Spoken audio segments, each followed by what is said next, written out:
Jordan and Sparkman, or at Woody Anderson of Madison on Hughes Road, or visit WoodyAndersonFord.com. This is the only place for Drew DeArmond, Wes Neighbors, and of course, Thom Abraham. I never met him, but I hear that he's a man of character.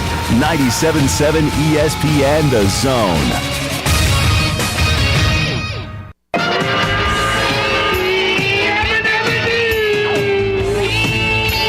Can you get me old dog? Oh, time's sake. I'm funny how? I mean, funny like I'm a clown, I amuse you? You're tired.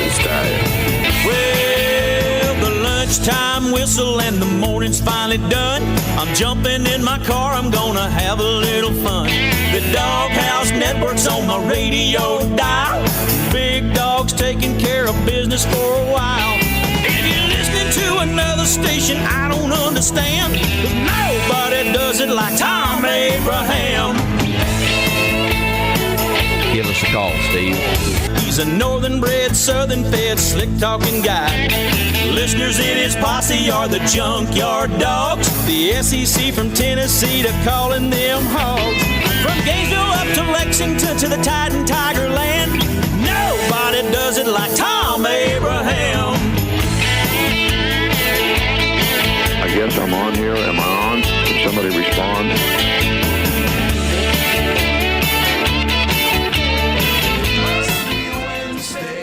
I called it hump day. Uh-oh. Guess what day it is? Guess what day it is? Huh? Anybody? Mike. What day is it, Mike? Listen, guess what today is? It's hump day. Woo-hoo!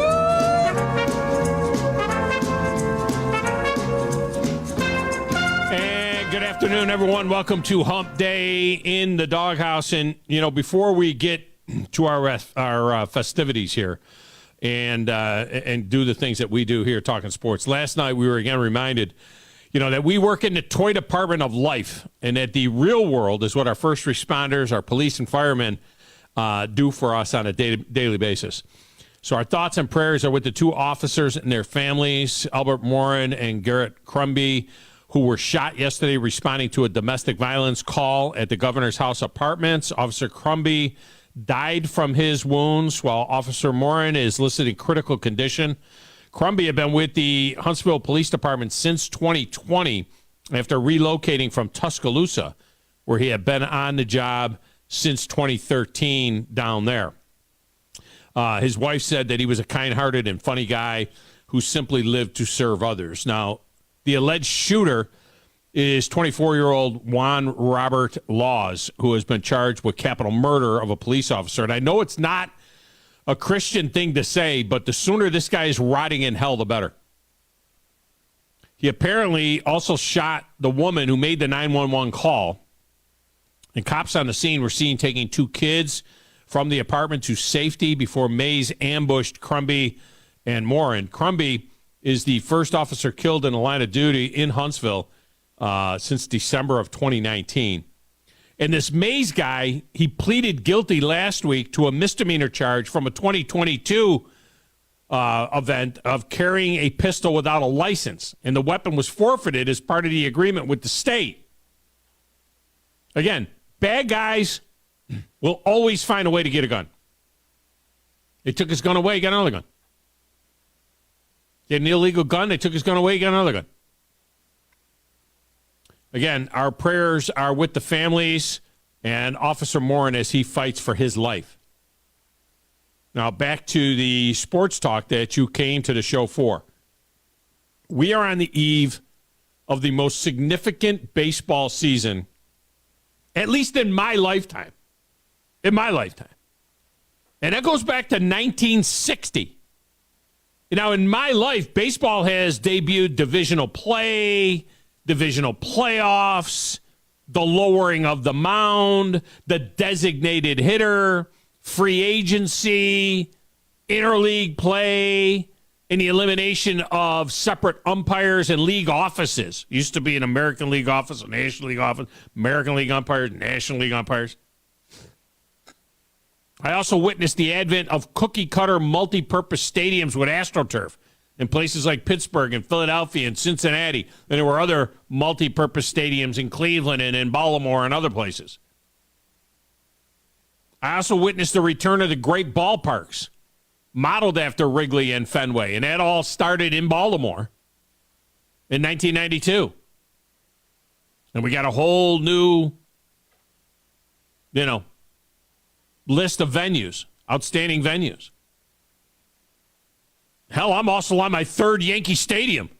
So I have seen a few things. We know a thing or two because we've seen a thing or two. Yeah, been around a minute. But one of the biggest changes has been in the time it takes to play a 9-inning game.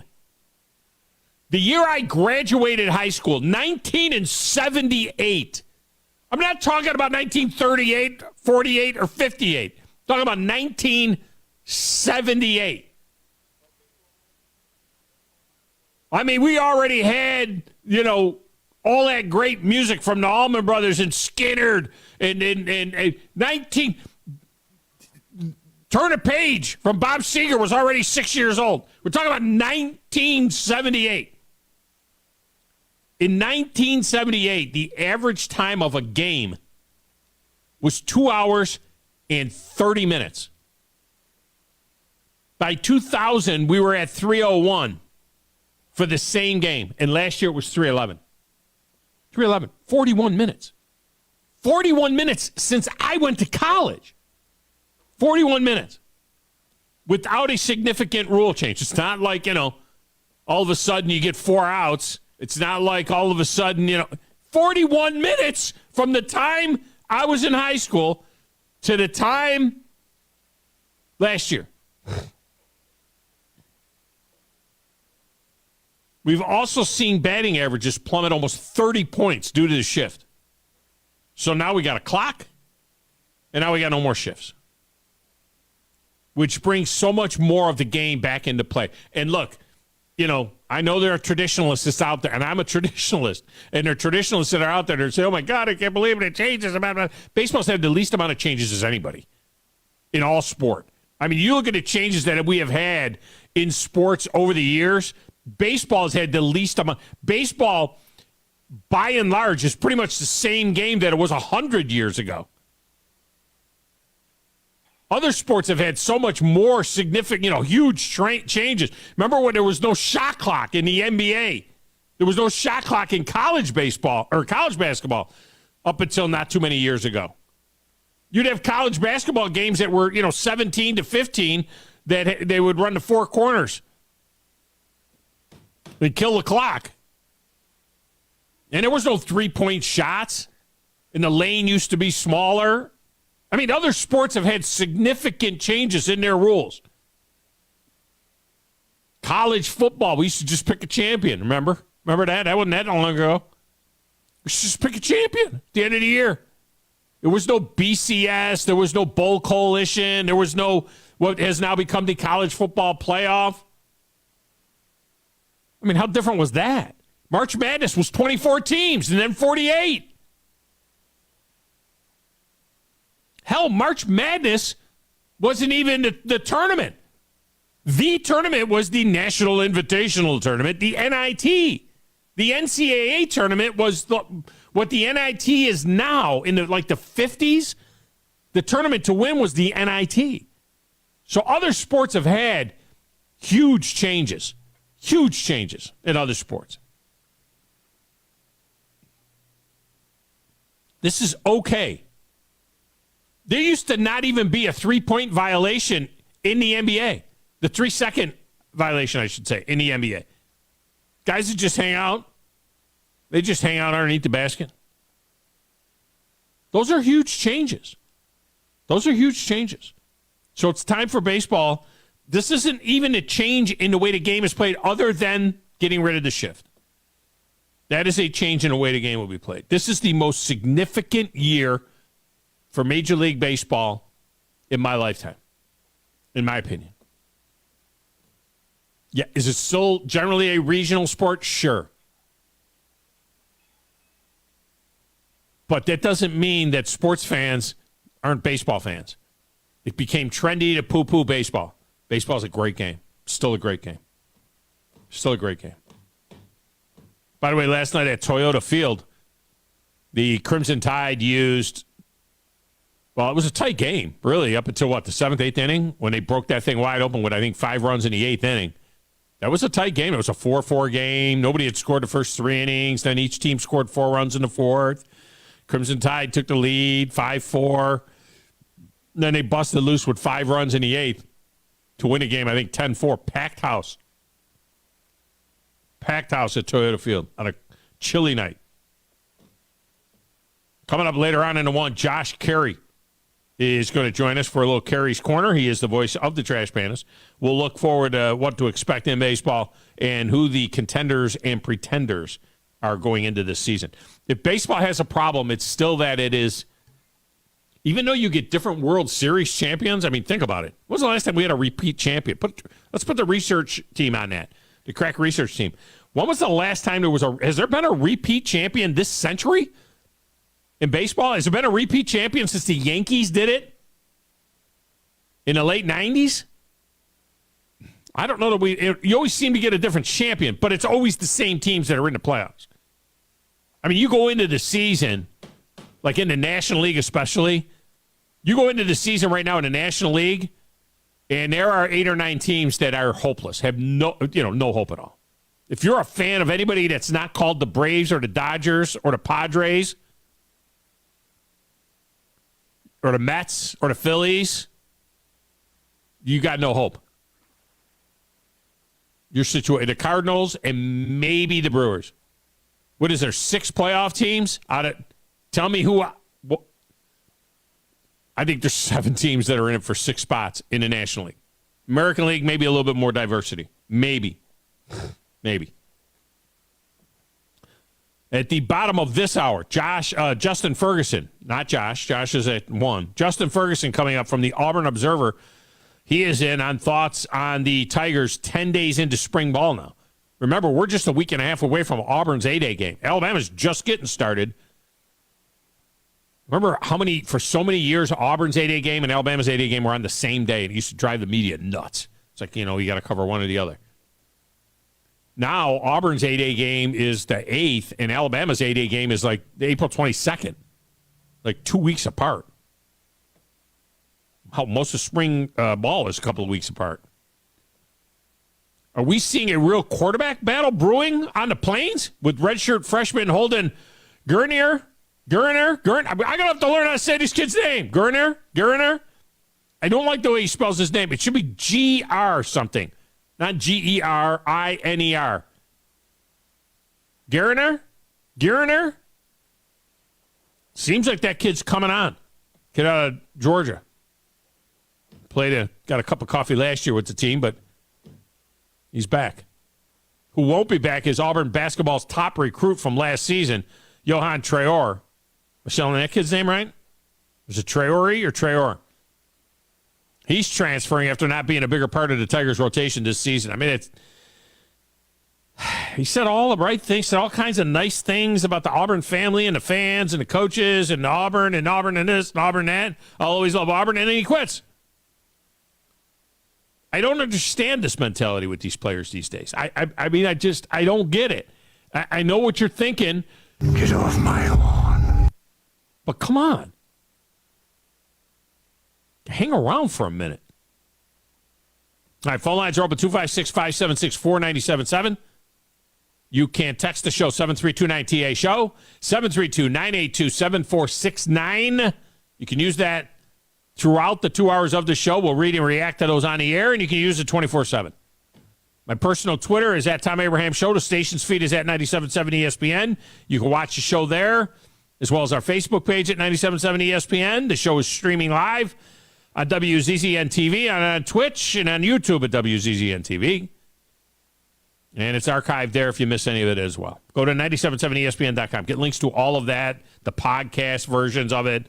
Get the app so you can listen to everything. I mean, it's just crazy. Look at our broadcast calendar and you see all the stuff that we got going on.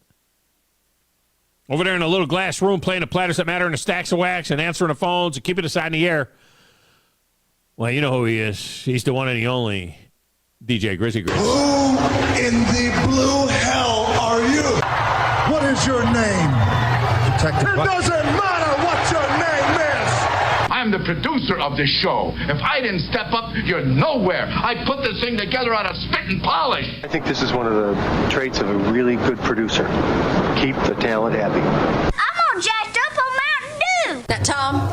Hey, Tom. Testosterone high today. Testosterone, whatever the it is. It really doesn't matter what you think. All right? It really doesn't matter what you say. Any of you play sports?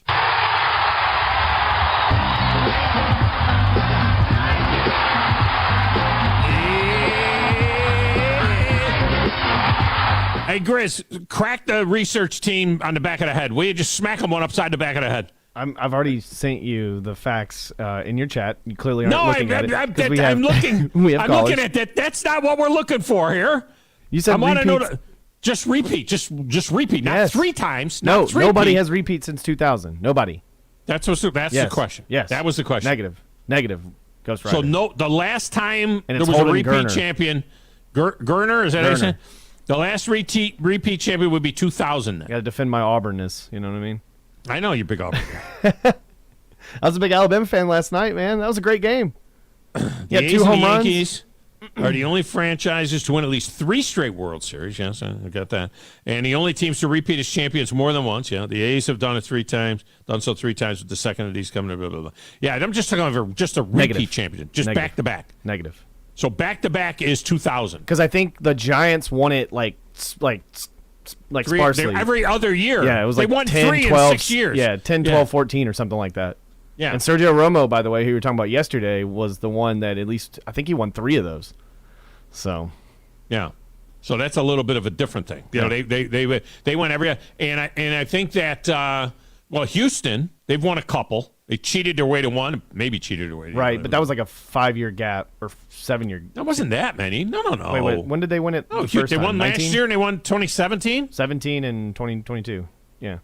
How many years is that? 5 years. 5 years. Yeah. 5 years? Yeah. Was it really 5 years in between? Yeah. Well, then they lost to the Braves. So, yeah. Of course. I think they lost a couple of times. Did they lose to the Dodgers, man? Did they go to 4? I think they went to 4 they lost to the Dodgers. 1-2. Yes. Yeah, something like that. Yep. All right. I tell you what. Let's get a break. We'll come back. We'll do some phone calls. And then coming up at the bottom of the hour, Justin Ferguson. We'll do that next right here. It's a Thom Abraham Show, 97.7 ESPN The Zone.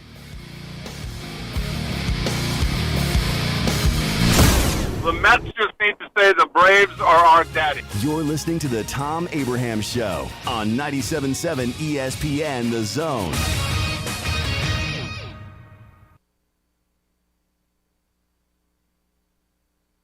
Did you know that Valley Equipment Rental also specializes in day and weekend rentals to homeowners? The weekend rentals is by far the best deal that they offer. If you pick up after 2 on a Friday or anytime Saturday morning, it's not due in until Monday morning before 8 a.m. for a one-day charge. For a small fee, Valley can even haul anything they carry. Valley has extremely experienced and knowledgeable staff that can help you decide what size machine you need or what type of machine you need to get your job done like a pro. They have all the big items that the contractors need for their jobs, but they also carry the small tools that can help you with your DIY project. More importantly, Valley is locally owned and operated, which means when you have an issue, you can get someone on it right away, right here in the Valley. Heck, ask for Ross Roberts, the owner, if you like. Try calling one of the big box national outlets and ask for the owner. That's if you can even get through the automation. Buy local. Buy Valley Equipment Rental. Valley Equipment Rental has 2 locations, one on the North and South Parkway. Learn more at valleyequipmentrents.com.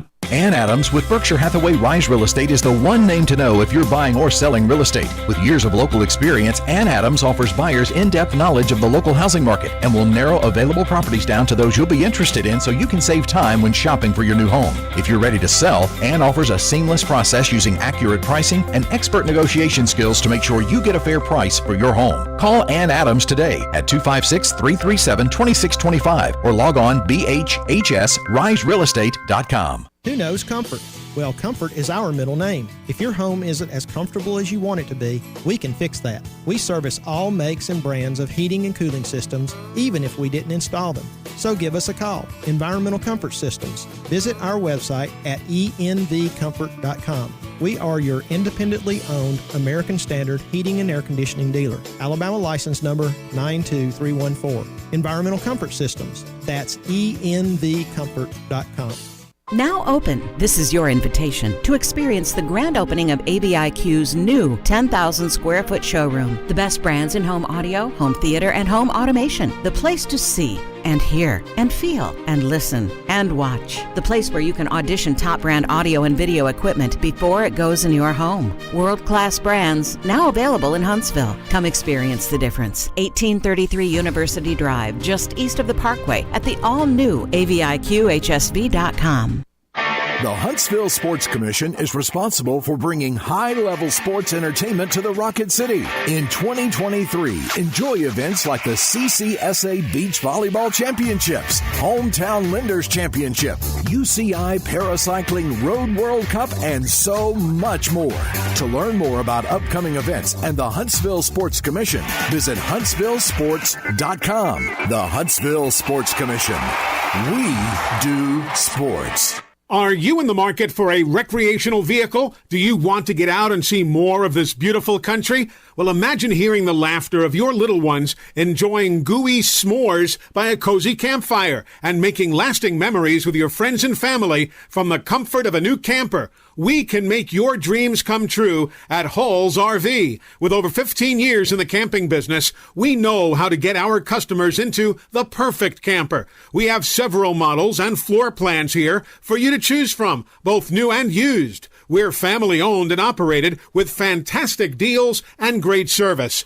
Everyone wants to work with people they can trust, so come on down to Hall's RV and get the deal of a lifetime. We'll treat you right and get you on the road in the camper of your dreams. Visit us on Highway 431 in Albertville. Hall's RVs, where we sell fun. Or see us on the web at www.hallsrvsales.com. The Atlanta Braves are back, and this 2023 team is ready for another epic season. 1-1 pitch. There's a deep drive to left center field. This thing is clear for takeoff. Back-to-back home runs, Ozuna and Riley. Tomorrow, it's the 2023 season opener live from Washington, D.C. as the Atlanta Braves open the season against the Nationals. Braves Radio goes on the air at 11:50 Eastern, 10:50 Central on the Atlanta Braves Radio Network. I want to thank you. Thank you for making us your number one choice for sports talk in North Alabama. Thank you. Thanks. Thank you very much. 97.7 ESPN, The Zone.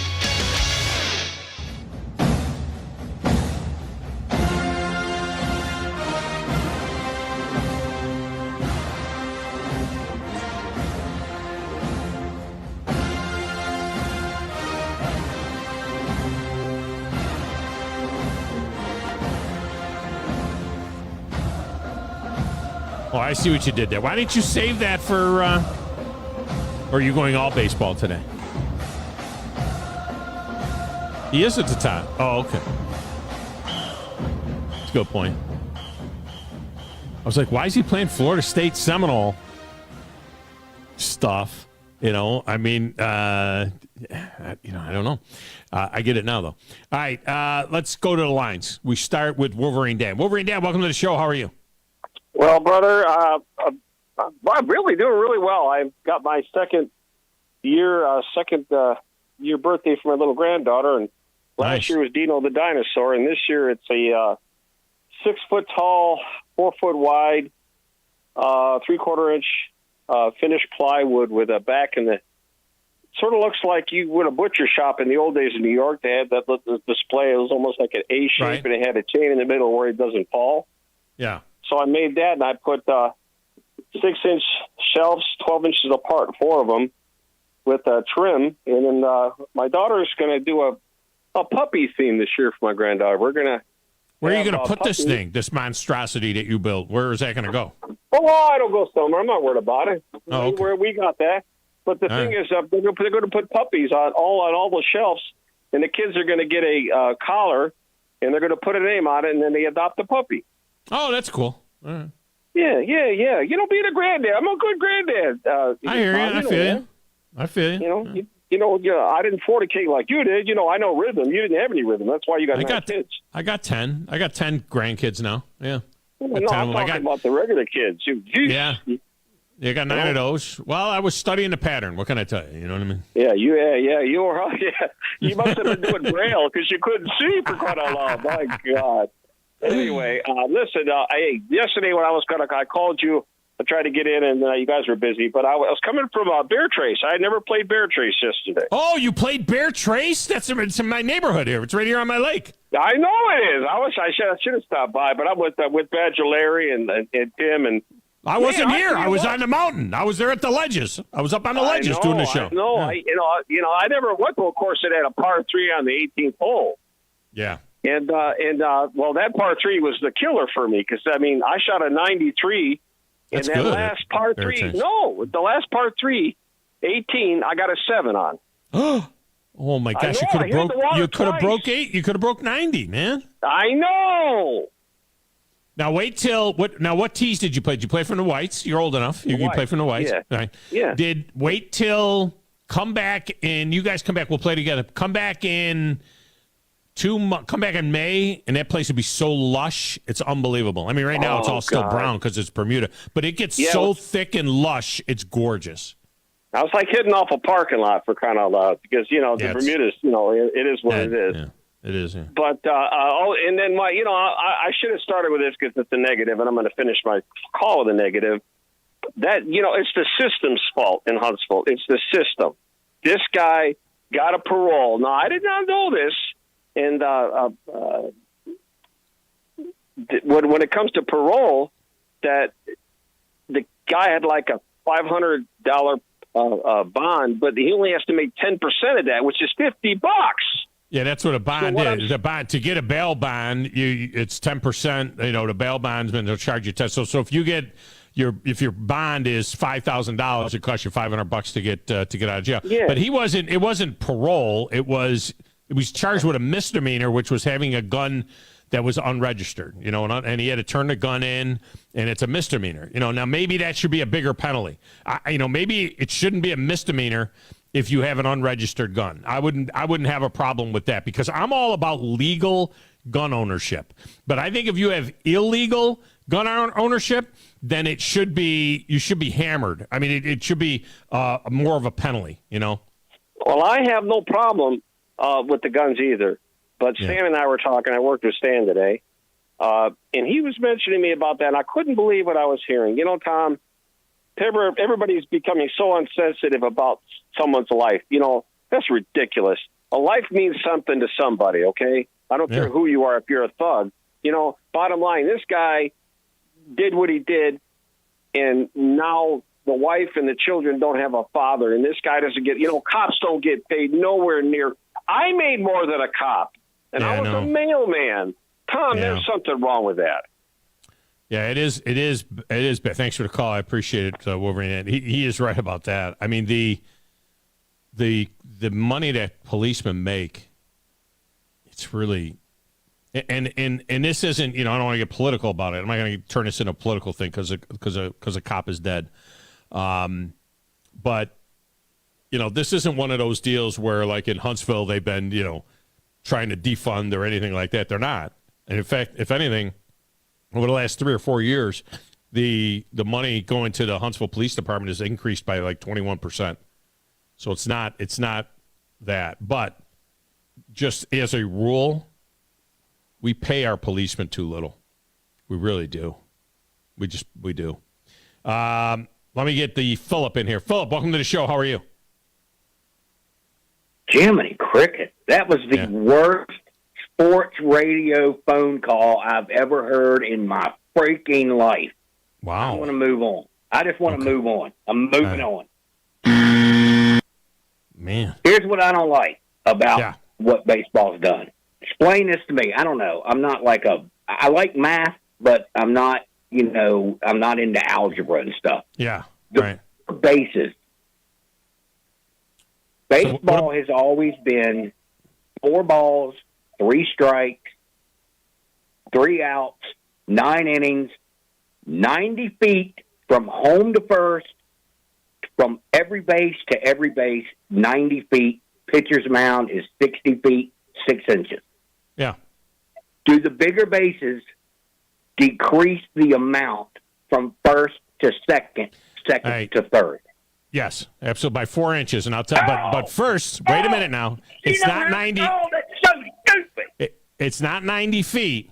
It's not 90 feet from first to, it's 90 feet from the peg in the middle of the base to the peg in the middle of second and the peg in the middle of third. So in other words, it's not 90 feet. It's never been 90 feet from the edge of the base to the edge of second base. So what they did is they made the bases themselves, and this isn't the first time. This has been done before in baseball. They made the bases themselves larger by 2 inches all the way around.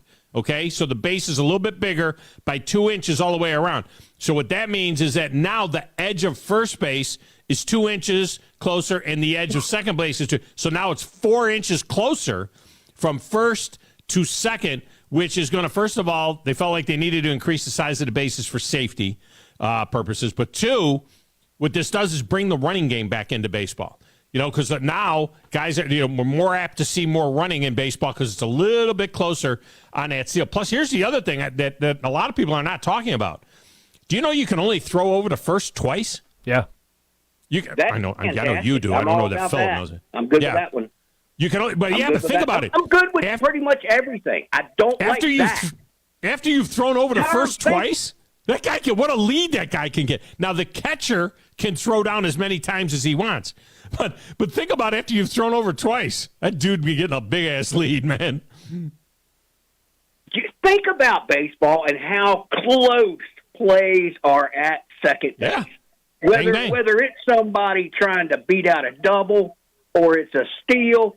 Now, you could freaking – who's my fat guy on my team? We got him last year. I know who you're talking about. Vogelbach. Steal a freaking base now. The problem with running has been out of baseball. The problem with that is because everybody wants to hit a grand slam on every freaking pitch. That's why nobody's stealing baseball or stealing bases anymore. Well, I'll tell you what, coming up at the top of the hour, when we talk to Josh Carey, they've had this in the minors, these bigger bases for the last couple of years. We'll ask him if it really impacted the stolen base that much. But here's the thing. It brings a lot of skill back in. It brings the speed game back in. It also brings a scenario in where the catcher's ability to throw down to second becomes more paramount now. You want to, and that's why, like in the case of the Braves getting Sean Murphy, that's a big deal because Sean Murphy's great going down to second base. The ability to get the ball down to second base becomes a big deal. But that's the least of it. It's the elimination of the shift. I mean, how did you feel for the last 10 years seeing guys play with 3 infielders on the one side and 1 on the other? That isn't baseball either. That has totally sucked. Yeah. All baseball has done as far as changing that is bringing it back to what it's supposed to be. Yeah. Congratulations what for that. Where are you on DH? The what now? DH. Where were you on DH?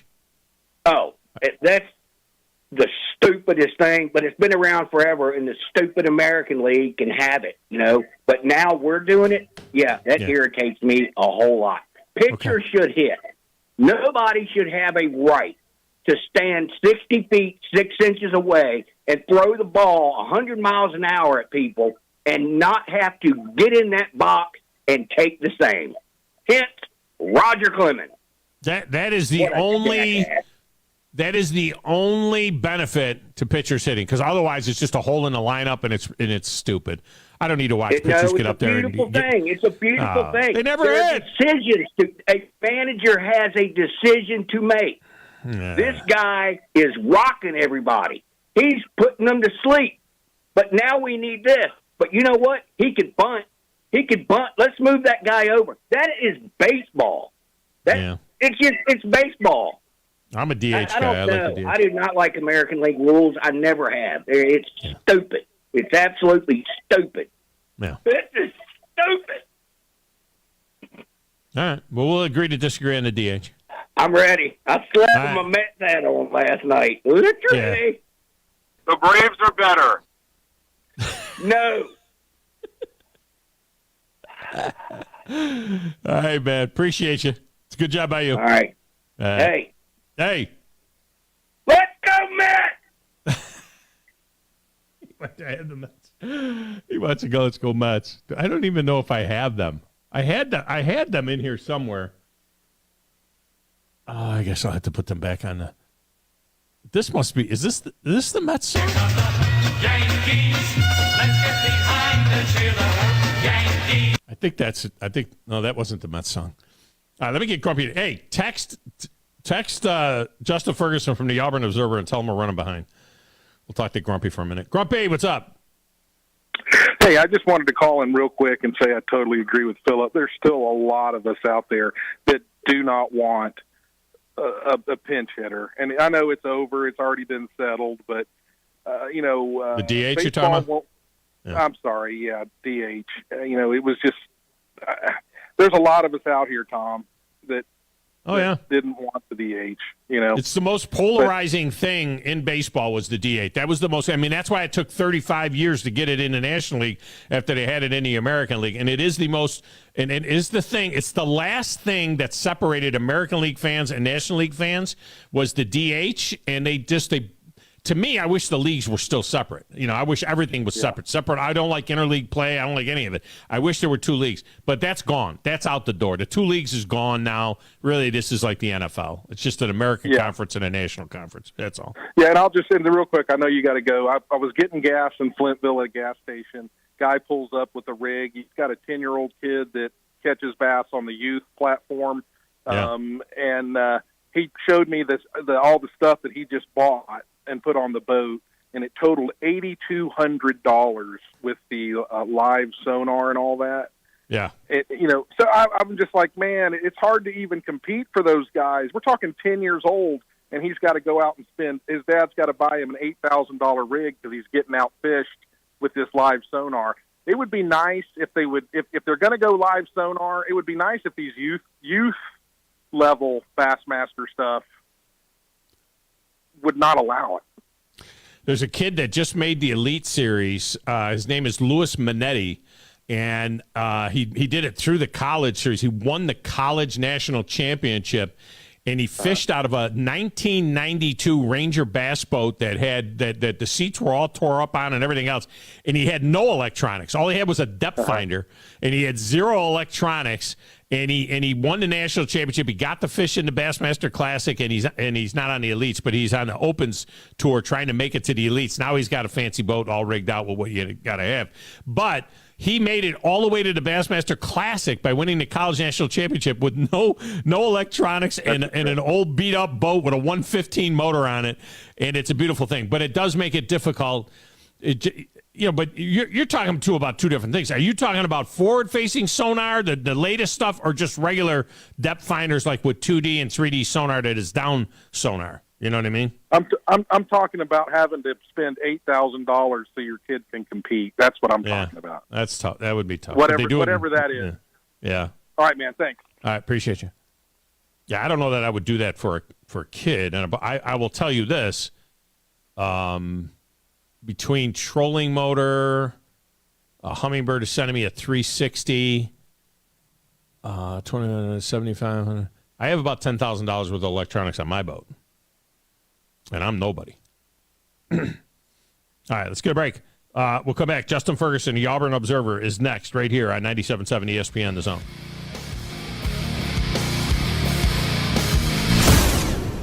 Everyone loves TV Dad. On the next TV Dad, presented by Progressive, TV Dad explains becoming a man. Son, it's time we had the talk. Okay, TV Dad. You know, drivers who switch and save with Progressive could save hundreds. Oh, is that why my voice is changing? That's a question for your health teacher. Listen to your TV Dad. Drivers who switch and save with Progressive could save hundreds. Progressive Casualty Insurance Company and affiliates. Potential savings will vary. You've got to experience Toyotathon at Bill Penny Toyota. They've got the selection with over 700 new Toyotas to choose from. And they've got the extras with Bill Penny perks and a 10-year unlimited warranty. So get on over to Bill Penny Toyota today and experience Toyotathon. Bill Penny Toyota in Huntsville and online at BillPennyToyota.com. Bill Penny's Toyota 10-year unlimited warranty is valid through the 10th year of ownership. Valid on new vehicles only. See dealer for details. This is Wes Neighbors with Philip with Eagle Insulation, and we have an announcement to make.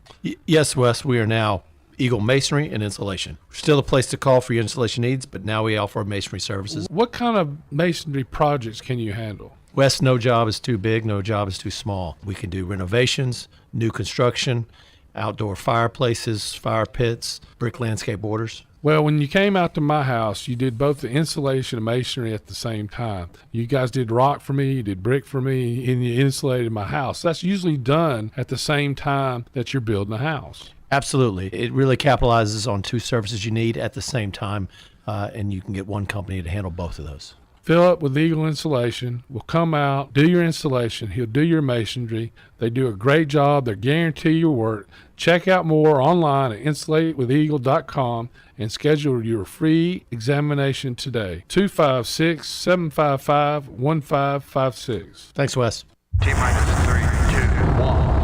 Trash Panda Nation, ignite the fun. Let's rock it. The countdown to the 2023 Trash Panda season is on. Single game tickets are now available for every home game of the 2023 season, including opening night on April 6th. 27 fireworks shows, 6 bobblehead giveaways, 5 jersey auctions, and much, much more. Get your tickets for the 2023 season now at TrashPandasBaseball.com. Let's rock it.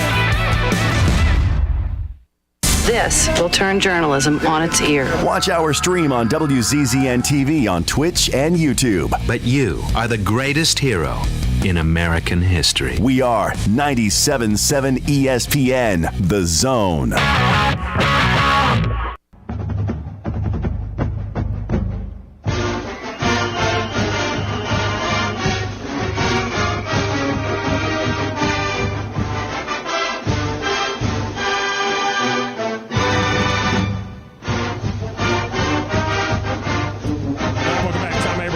Segment of the show is brought to you by Valley Equipment Rental. For all your equipment needs, it's Valley Equipment Rental with 2 locations, North Parkway and South Parkway. And, well, I'll tell you what, they have been growing like crazy. And, Ross Roberts and his team, they have been acquiring more and more equipment to make sure that you have what you need to get the job done like a pro.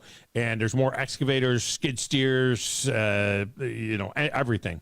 They've got more of everything. That's just to say they got more of everything. That's what should be their commercial. They got more of everything at Valley Equipment Rental, and they're locally owned. That's the other very, very important thing about Valley Equipment Rental, and we appreciate them so much. Check them out, ValleyEquipmentRents.com. That's ValleyEquipmentRents.com.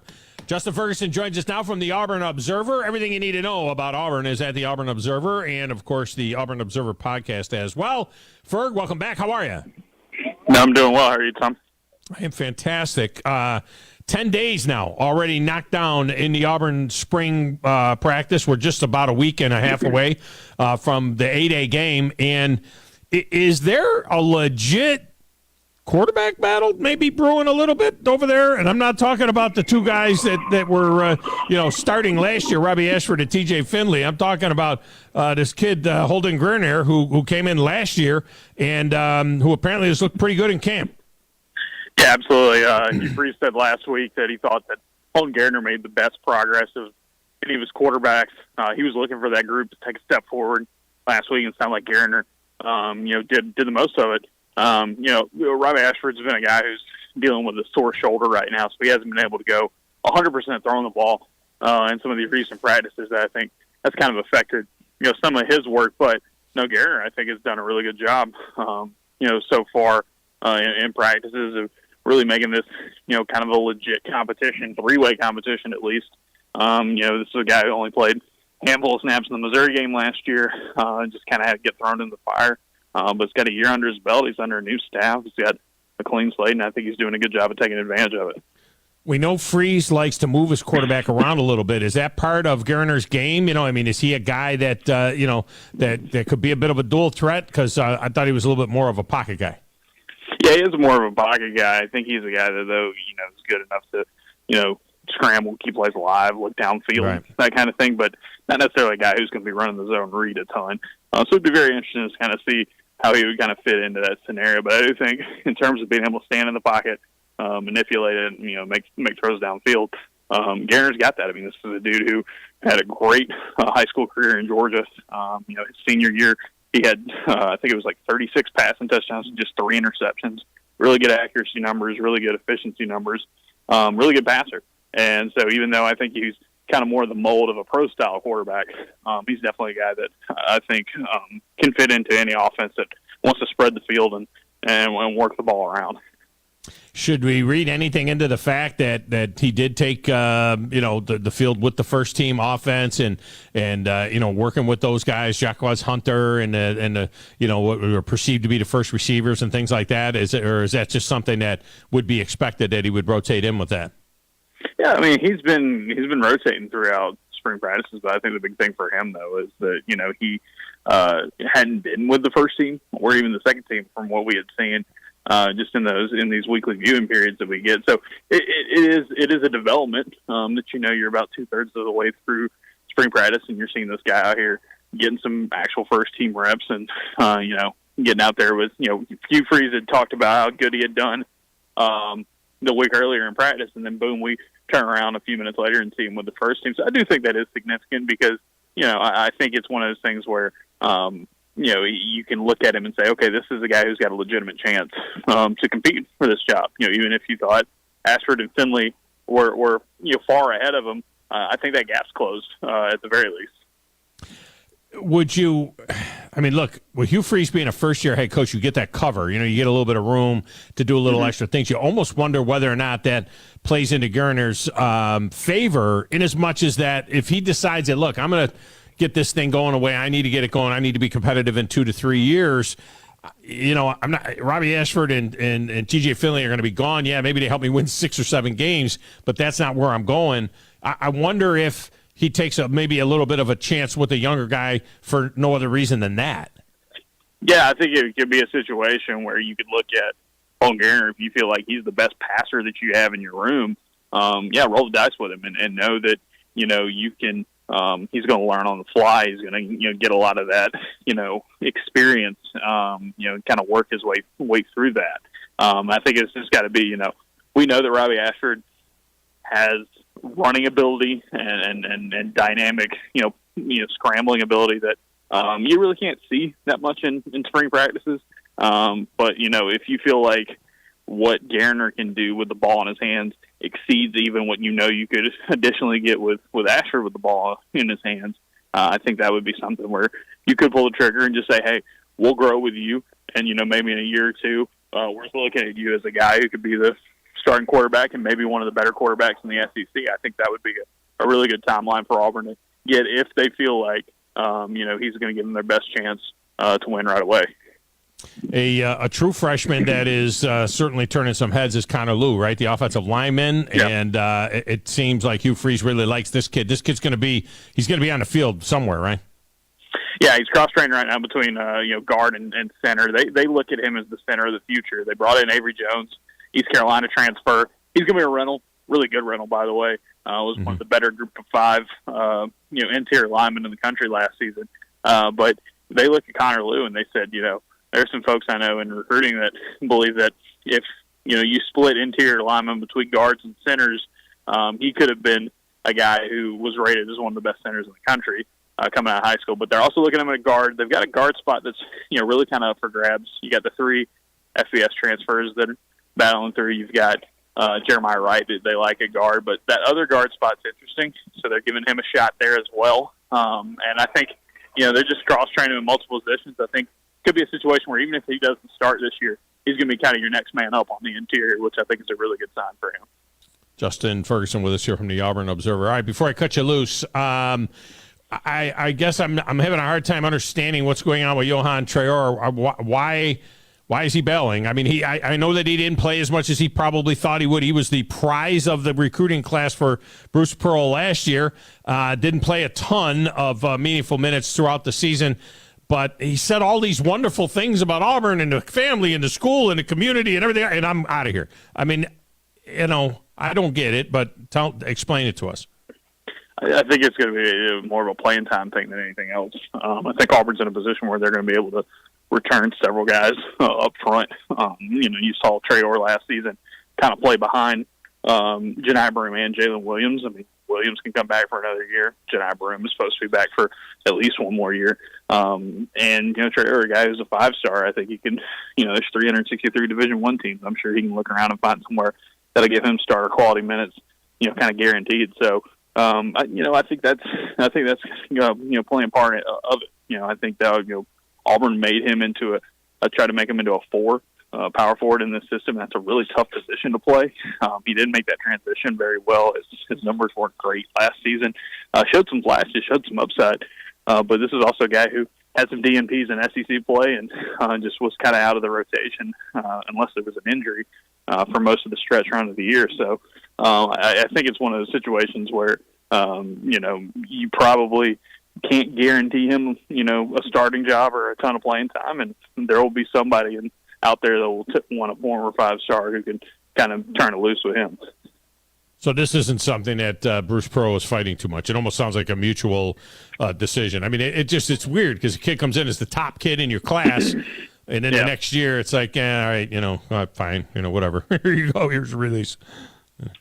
Yeah, it's this thing. I think he just had a tough transition to Auburn. This is a guy who is kind of late to playing basketball compared to other guys coming from France, and he's definitely got talent. He's definitely got a ton of athletic talent as well. But I think it's one of those spots where if you can't really, if you're a guy of that caliber and you know that it'd be kind of tough for you to be a starter next season, you're probably going to be trying to look for somewhere just because that's how the portal is now. Yeah. Good point. All right, always a pleasure. Justin Ferguson is my guest. Ferg, I appreciate you as always, man. Absolutely, thank you. By the way, Namari Burnett is also transferring out of Alabama. He was a starter earlier on in the season, and I don't know. I guess I don't know if things have passed him by or not. He said it was a very tough decision for him to leave, but he has entered the transfer portal and will leave Alabama as well. It's happening in basketball more than anywhere else, and maybe this is why Charles Barkley says that college basketball is a disgrace right now. It's a disgrace. It's a travesty. He's talking about NIL. The one and done side of things, the NIL side of things. He thinks there's only going to be 25 teams that can compete. I don't know if that'll be the case. We'll see. He says that within a few years there'll only be 25 teams that can compete anymore because of the NIL money. Yeah, we got San Diego State and FAU in the Final Four. I don't know that there's not always going to be a place in basketball for a group of veteran players to come together and knock off teams that are made up of, one-and-done superstars, NIL superstars, guys like that. I wonder how much FAU NIL money is out there. And they're in the Final Four. All right, we'll get a break. Come back. Final segment of this hour is next, right here on 97.7 ESPN, The Zone.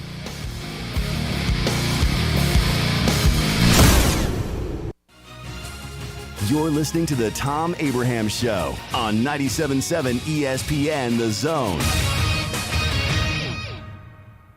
Great food and the best live entertainment is what it's all about at the Furniture Factory Bar and Grill. Head to downtown Huntsville every Tuesday for karaoke on the only outdoor karaoke stage in North Alabama. Thursday night is the Valley's longest running and biggest bike night. Food and drink specials, giveaways, and live music on the patio. And the Furniture Factory menu is fully loaded with options from steaks to salads, plus a whole lot more. Featuring a weekday happy hour that starts at 3. 619 Meridian Street, downtown Huntsville, and online at FurnitureFactoryBarGrill.com. Are you tired of chasing a roofing contractor to show up on time, or even show up at all? I'm Sam Fleming with Fleming Roofing and Restoration. Our motto at Fleming Roofing is we show up.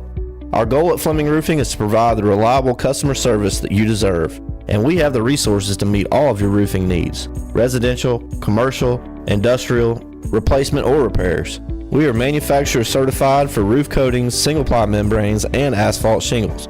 Whenever you need a roofing professional you can count on, call Fleming Roofing and Restoration. We are committed to finding the solution that meets your needs.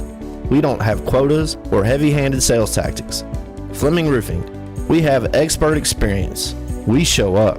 Free estimates, residential, commercial, industrial, replacement, or repairs. Check us out at FlemingHSV.com. FlemingHSV.com. When you need a quick response, it's Fleming Roofing and Restoration. We show up. With over 100 F-150s to choose from and available financing as low as 0%, now is the perfect time to put one in your driveway. It's Truck Month at Woody Anderson Ford. Hi, Bobby White back again, inviting you to come on in for the best selection of F-150s we've had in a while. And if you find one that you like, there is no payment for 90 days. Also during Truck Month, not only do you get 0% financing for up to 36 months, but we've also got 2.9% financing for 5 years on remaining 22 models with your good credit through Ford Motor Credit.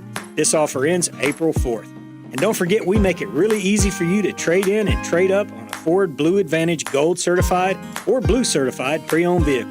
Great warranties, 24-hour roadside assistance, and you take it home with a full tank of gas and a fresh oil change. Hurry on in for Truck Month. 0% financing, no payments for 90 days, and over 100 F-150s to choose from. Woody Anderson Ford, hope to see you soon. From the Fox 54 Weather Center, I'm Chief Meteorologist Jordan Dressman. A mostly sunny sky this afternoon. Temperatures climbing into the upper 50s and lower 60s. Maybe just a touch chilly through the overnight early into your Thursday morning. Grab a jacket before you head out the door for the Thursday morning commute. We're going to start the day in the upper 30s and lower 40s. Plenty of sunshine through Thursday afternoon, but it is going to be a little bit warmer. Highs climbing into the mid and upper 60s. Some of us could be looking at the lower 70s. Increased opportunities for rain and thunderstorms as we head into Friday afternoon and Friday evening. I'm Chief Meteorologist Jordan Dressman on your home for ESPN Radio, 97.7 ESPN The Zone. This is Eli Gold, voice of the Alabama Crimson Tide. Now more of the Thom Abraham Show on your home for Crimson Tide Sports 97.7 ESPN The Zone. Roll Tide. You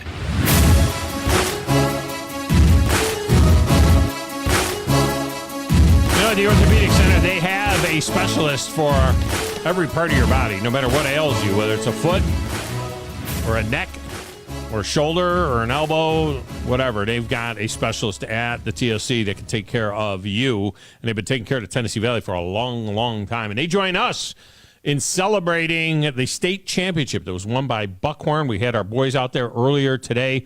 They had the big celebration over there at 11 o'clock this morning, celebrating the state championship, and we sent Bailey and John down there because those are the guys that did the basketball games all season long. So we thought it would be great to have them down on location. Thank you to Steve Moulton for getting them set up and making sure they knew what the hell they were doing.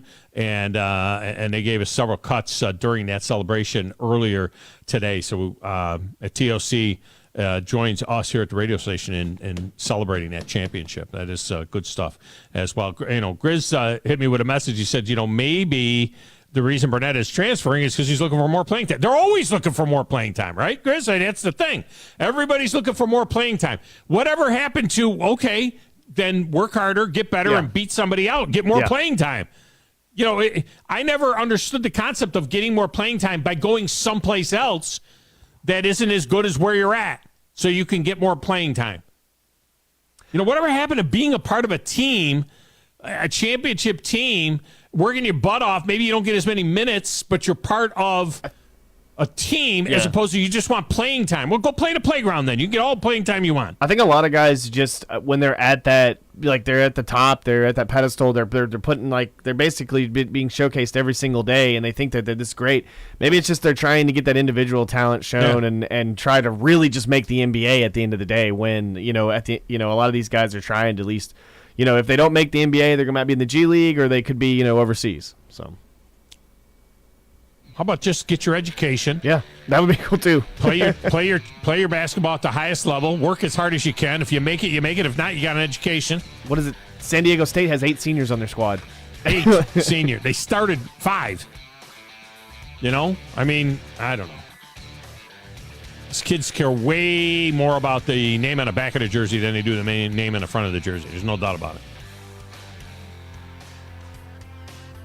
But I know.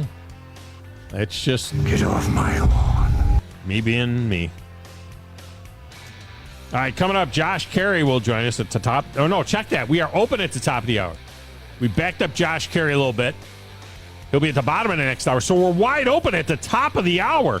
Your phone calls are next. 256-576-4977 at 97.7 ESPN The Zone. One of the best-kept golf secrets in the Tennessee Valley is Cherokee Ridge. Cherokee Ridge truly offers golf at a higher level with immaculate greens set against a spectacular Appalachian backdrop. This 18-hole championship course takes every advantage of rolling hills, whispering woods, lakes, and streams. Interested in becoming a member? Their membership plans feature affordable options for couples, families, and individuals. Book your tee time today, 256-841-4551. Cherokee Ridge. Championship quality, affordable prices.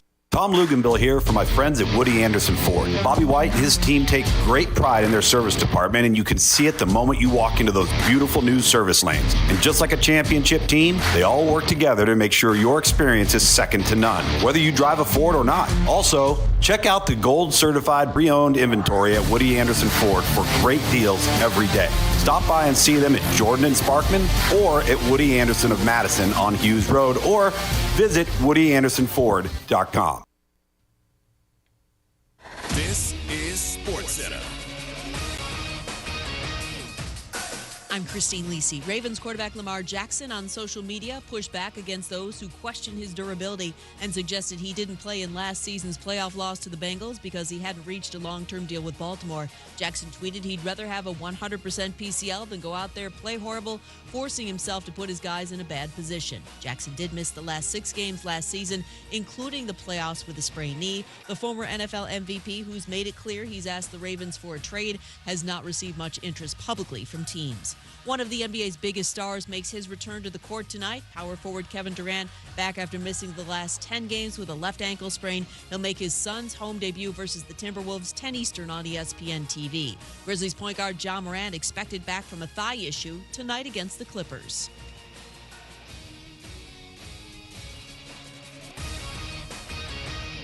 WCZN, Union Grove, Huntsville, Alabama. 97.7 ESPN, The Zone. You know, this process is all about talking ball. Listen to Talkin' Ball with Scott Tyson and Drew DeArmond. What did they want privacy for? To just start talking ball. Every weekday morning, wake up with Scott and Drew. It's Talkin' Ball. 97.7 ESPN, The Zone. You need to be more like a dog. Like what you guys are doing. You've got your fingertip on the pulse of your listeners. You guys know what they're talking about. Be a dog. God bless the show. You are the Messiah. We need more dogs. This is the best show on radio. The big dog, Thom Abraham, is here with you. Hey, I see you. I see you, dog. So settle in and get your bark on. That's my dog. Now live. Here he is, the big dog. Let's go, baby! Thom Abraham. How you doing? How you doing? How you doing? How you doing? How you doing? How you doing? How you doing? Look, I don't speak Spanish. I don't know how to say this, so I'm going to choose my words very carefully. I think you're a psycho. Do you know who I am? I mean, that guy sounds like El McPherson farting into Miles Davis' trumpet. I guess I'm on here. Am I on? Can somebody respond?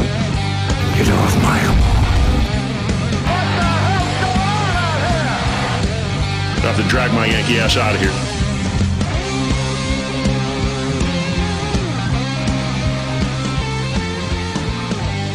And welcome back. Hour number 2 of the Thom Abraham Show. So glad that you are with us. The segment of the show is brought to you by Woody Anderson Ford and the service department at Woody Anderson Ford, which is second to none.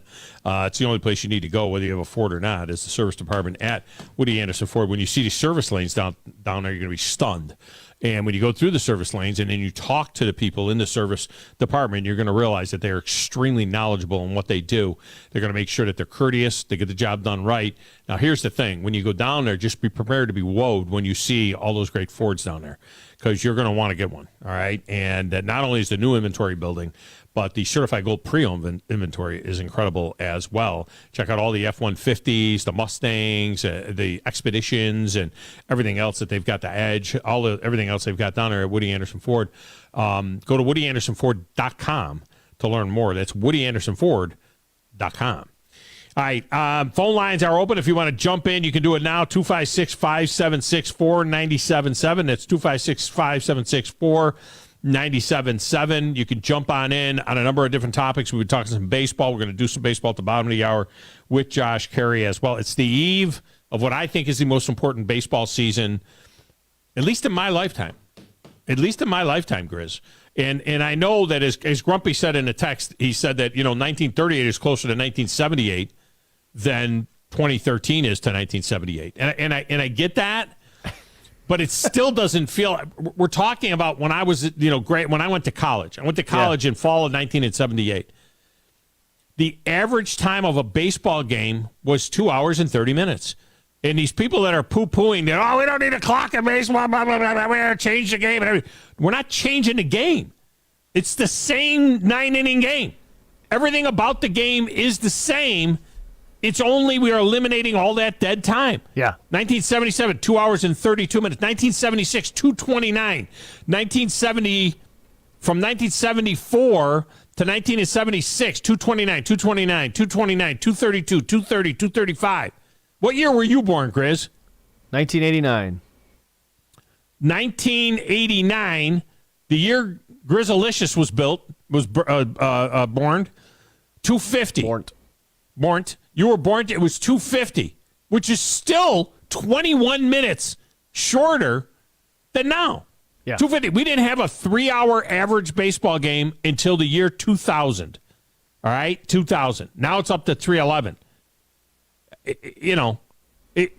We had to force a clock on these people to get this game down to 245 maybe. 235 would be great.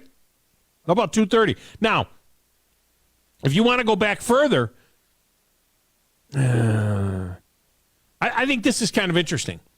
In 1950, a 9-inning baseball game was 2 hours and 21 minutes. By 1960, it was 2 hours and 30 minutes. Okay? But for literally 40 years, 30, 40 years, it was always in that 220 to 230 range. Now, if you want to be silly, it was the same game in the 40s. It was the same game in the 40s. 9 innings, 3 strikes, 4 balls, same game. In the 40s, baseball average, these are the numbers from the 40s. 206, 206, 207, 206, 207, 208, 205, 203. Can you imagine? Grizz, that's what they invented. They invented a 2-hour game. That's what it was. When they first started keeping track of game times, okay, going all the way back to 1911, when they started keeping track of game times. From 1911 to 1946, what is that, 40 years? 35 years? Game was a 2-hour game. It was a 2-hour game. And from the mid-40s, late 40s, all the way to the mid-60s, 68, 69 is 232. 78 is 230. So for the next 40 or 50 years, it was a 2-hour and 30-minute game between 220 and 230. What happened? Last night I get it. It's college baseball. But in a double-A setting, it was 2 hours and 17 minutes. 2:17 last night in a 10-4 game. Yeah, and 14 runs in the game. There was 2 pitcher changes by Middle Tennessee in the 8th. So there was a warm up. There was trying to get two new pitchers in there, and it's still that amount of time. And I get why they're doing it. It's because we're on our phones all the time. We don't have the attention span as like we used to. We won't watch it. Normally like we used to either. And I get it's just trying to get through the game a little quicker. And then you're also, the thing I was always talking to you about behind the scenes, behind the Braves, the little 15-minute, shorts, right, about the Atlanta Braves. There was a little funny thing where they were talking about batting, and one of the players, I can't remember who it said, but they were like, you're going to have to cut down your warm-up songs, your walk-up songs, because now we're going to get rid of the walk-up songs because they're only going to be like 10 seconds long or 15 seconds long. Shorter. They can make them shorter. They got 30 seconds to like little get in the ringtones, box. They got 30 seconds to get in the box. There's plenty of time for a walk-up. But I get it why they're doing it. Something has happened in the last 10 years. It's just in the last 10 years. 3 hours, 304, 307, 304, 308, 304, 310, 306, 311, 311. That's just in the last 10 years. Something happened. Was there sponsorship that was supposed to be inside the game or something, or was there just something that where we appreciate. Well, I don't understand that too, though. We kind of appreciated the little gimmicks. We appreciated like guys doing the crazy swings and the crazy warm ups before the game. Like, I don't know where that went. Like, we enjoyed when guys were roiding out and hitting the ball long, and now we hate it because we want to see pitchers dominate. Now we want to see more runs again, and now we want to see 2 pickoffs. You know what I mean? It's just. I don't know. Here's the other part of the thing here's the other thing that drives me nuts. What's the narrative? That baseball attendance is down. Baseball attendance, people don't people don't care, right? Isn't that the narrative? Yeah, that's the narrative, right? So it's not like it was in the heyday of the 50s and the 60s, right? That was the heyday, right? The 50s and the 60s. It shows in local football around here. There's more things to do. No, I'm talking about in baseball, though, right? It's the heyday of the 50s and the 60s of baseball. All right, I'm going to give you a 20-year span. Okay, are you ready? This is starting in 1952. 1952, okay? 11,000, 11,000, 12, 13, 13, 13, 14, 15, 16, 13,000, 13,000, 12,000, 13,000, 13,000, 15,000, 15,000, 14,000. That's from 14,000, 14,000, 13,000. Okay? That takes you, all right, I'll keep going. 15,000, 14,000, 15,000, 15,000, 15,000, 15,000, 16,000, 18,000, 19,000. That is from the 50s to the end of the 70s. You know what that is? That's the average attendance at a baseball game. That's the average attendance at a baseball game. All right? You know what the last 8 years is? 30,000, 30,000, 30,000, 30,000, 30,000, 30,000, 29, 28, 28, 28. And the last 2 are because we're coming out of COVID where, we kind of train people to stay home. And I think people are still a little slow to get to the ballpark. Okay? So I don't understand this talk. The attendance in the 2000s. Yeah. All right, the attendance this century. When we say now this century and turn of the century, we can say that now because we're 4 years into the century. So we can say this century and we're not talking about 1900. So when we talk about this century, the attendance this century is twice what it was in the heyday of the 50s and 60s and 70s, the perceived heyday. The perceived heyday. When I was born, the average attendance at a Major League Baseball game was 12,000. It's now more than twice that. It's 30,000. Okay? The day Roger Maris hit the infamous 61st home run in 1960, in the last day or the second last day of the season for the Yankees, when Maris and Mantle hit 54 and 61 and all that crazy stuff, right? There was 22,000 people in the ballpark. 22,000. Yeah. Can you imagine? Can you imagine right now when Aaron Judge was getting ready to hit 62? You couldn't find. They were hanging from the rafters. You know what the average for the Braves was last year? 38,641. 38,000. 38,000. Yeah. Ask it what the Braves' average attendance was in Ask it what the Braves' average attendance was in 1973. We'll go back 40 years. 40 years ago, what was the Braves' average attendance? 1973 average attendance for the Braves. Because the average attendance in baseball in 1973 was 15,496. That's what the average attendance was. Oh, you found it? No, that's just baseball in general. What was the Braves? I bet the Braves wasn't 15,000. I was trying to find it specifically. Hold on. 1973 average attendance. 9,000. 9,000 a game. 9,000. 9,000. Little under 10,000 was 9.8. Opening day. Now I might be just making this up a little bit, but you can kind of check it out. Opening day 1967. Opening day for the Boston Red Sox. 1967 opening day Boston Red Sox. I think they had 7,000 people at the game. 7,000 people. You can't get a ticket to opening day anywhere this year.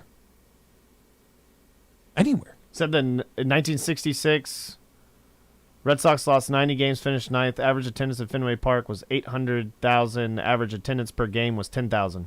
10,000. 10,000. At Fenway. At Fenway. When do you ever see an empty seat at Fenway anymore? But I'm telling you, opening day of that year, they had 7,000. There's like 7,500 on opening day. Opening day. So all of this talk about baseball being dead and baseball being no attendance is down and it's all bullcrap. Unless Lynch is up. Lynch, welcome to the show. How are you? Hey, man. Great show. How are y'all doing? Fantastic. Hey, look here. I heard Bear Trace come up with Wolverine Dan. That's a great track. But that what a course great pisses track. me off. I used to play that. I used to make a bunch of pars there. I mean, I would shoot, 75, 76 there most of the time. But I'm going to tell you what, in the evening during the fall, there's a par 5 back there on the back 9, 12 deer just walking there as you're coming down that hole. It's just amazing. Well, I want to go back. What's the problem with making a bunch of pars there? I mean, are you a scratch golfer? Because you told me I'm not winning no money. Now look here, we all gamble. We all gamble, so I don't play golf unless I'm gambling. Right. And then we do closest to the pin on all the par 3s. So that's how I can kind of make my money back for the guys I play with. Yeah. But yeah, there's nothing wrong with a bunch of pars up there. You can't complain. So, but it's a beautiful track up there. Beautiful. Yeah. Second thing is, I would love these new golfers to have to play with the old school clubs that we grew up with. That these old, your Jack Nicklaus, Sammy Snead, all those. I mean, those golf balls and those clubs that they shot those scores with back in the day. I would love to see. Lynch, how old are you, Lynch? I just turned 53. So. All right, so you're 53, so you're about 8 years younger than me. All right, so I'm a bit of a collector when it comes to older clubs. So the other day I was looking at my clubs, and we were moving some stuff around in a storage room, and I moved my clubs to one spot, and I had my bag of collector clubs in another spot, and I pulled a couple of them out, and I had a McGregor Iomatic driver. The old Persimmon McGregor Iomatic with the red insert in it and the 4 screws. That's for those of you youngins out there, the term "hit it on the screws," that's where it came from. The face of a golf club, a Persimmon wood golf club, the face of the driver had 4 screws that held the insert in there. And when you said I hit it on the screws, that's what it meant. You actually hit it on the screws of the thing. Anyway, I put that club down next to a golf ball, and the golf ball looked like a basketball next to that thing. I mean, it was the head was just smaller than my fist.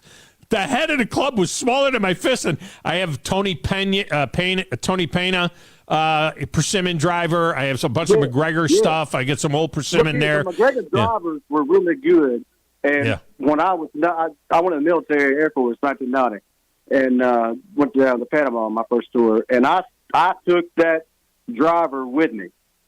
I took the screwdriver in 1990. So the clubs and the balls have really evolved and everything. And you've seen a discussion about them. I think it was last week, Tom, about them trying to. I'm a big agree. Slow the golf ball down, but it's just so much technology now. These guys are, and you know this, and not everybody knows it that pays attention.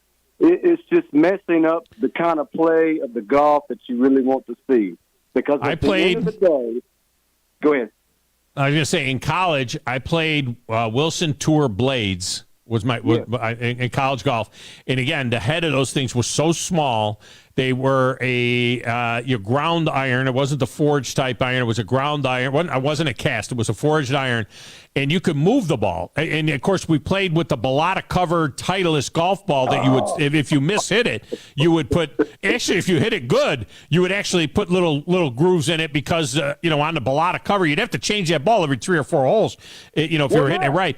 And if you hit it bad, you'd slice it open. I mean, you'd literally rip the cover out on that ball if you hit it wrong. But the thing with the Tour Blades is you can move the ball. You could move the ball right to left, left to right. You could shape shots, all of that. But if you mishit an iron, one of those things, the ball didn't go anywhere. I mean, they were not forgiving at all. The clubs that those guys played with. 1990. Wilson Staff goosenecks. Those are blades. Go ahead. Yeah, I was just going to say the clubs they played with back in the day, guys would go. They would go nuts if they played with that gear, with that equipment. And I was going to say this. Thank you for taking my phone call, man. It's a great day to be alive, but I'm still pushing for bikini curling. I'll see you. You know what LSU Lynch needs to do? Why doesn't LSU Lynch put together a team for our Eagle Insulation 97.7 ESPN, the Zone Golf Charity Classic to benefit the Make-A-Wish Foundation coming up April 17th at Cherokee Ridge? I think we have 3 foursomes available left. We got 3 foursomes available. And LSU Lynch, send me a text message if you're interested. I also have a couple of holes that are left for hole sponsorship.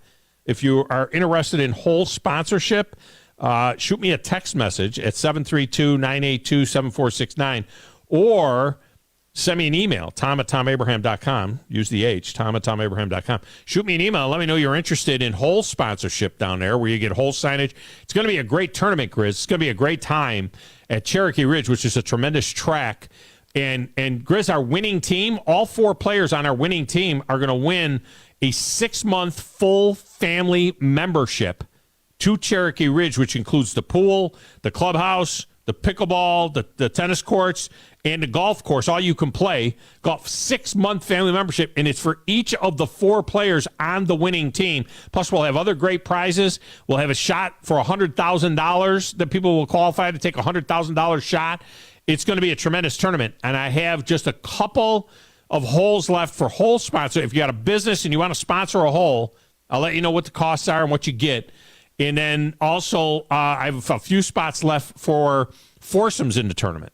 And so if you want to play in the tournament, if you just want to play and you got a group, I'll tell you what it costs. Just hit me up with an email or a text, and I'll tell you what it costs to play in the tournament. You can put a group together and play in our golf tournament. It's going to be a good time, Grizz.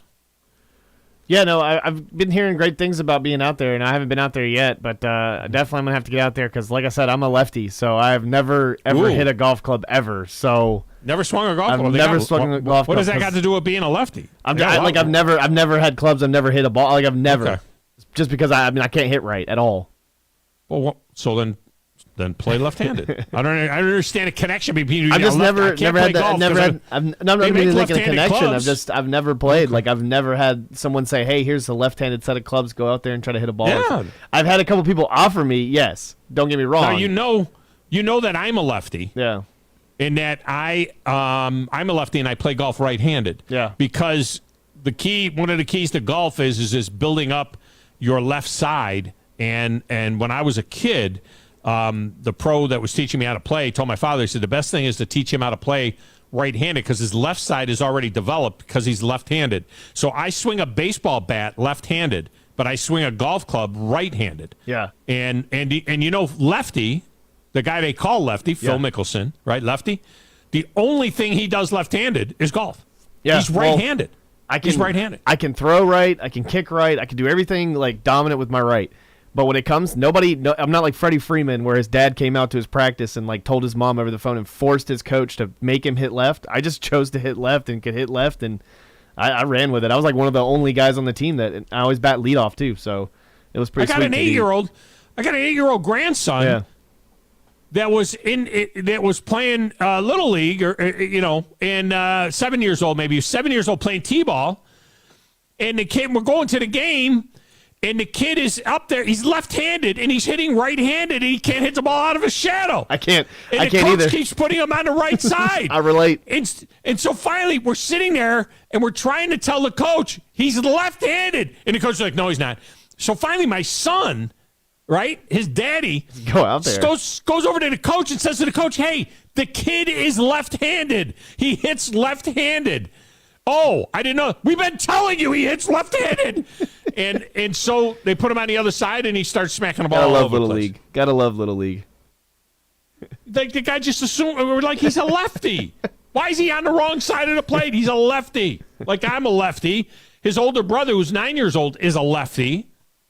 Nobody forced me. It was just natural. I cannot hit for the life of me. I can maybe force a bunt, or I can maybe ping it, with my right. I cannot do it at all that much. Well, figure out how is it that I play golf right-handed and I can't swing a baseball bat right-handed? Unless, I guess if it was a pitch down in the dirt, maybe I could hit it that way. Yeah, I cannot, from the right side, it would be like totally weird for me. And the same thing with golf. If you handed me a left-handed golf club and told me to swing the golf club left-handed, I can't do it. Yet I played baseball till I was 19 years old and was a lefty, led the American Baseball Congress in hitting in upstate New York with a 417 average as a 19-year-old, left-handed. But I can't swing a golf club left-handed. All right, in purposes of clarification, Baltimore Orioles at the – wait a minute. Was this game in Boston? Yeah, Fenway Park. No? That's in Fenway Park. Okay. Orioles at Red Sox, opening day. Is this opening day that you sent me? Yeah, it says it on the top. Let's say opening day. Okay, opening day of 1966. Orioles and Red Sox. I was looking for 67, but opening day of 1966, 12,336. The stadium hosts 33,000. They had 20,000 empty seats on opening day. Orioles, Red Sox. Now tell me about the glory days again of baseball. Those of you out there, back then a heyday. Tell me about the heyday of baseball again. Opening day for the Red Sox had 12,000 in 1966. I think they had 7,500 in 1967. Wait a minute. Next day. This one doesn't show the.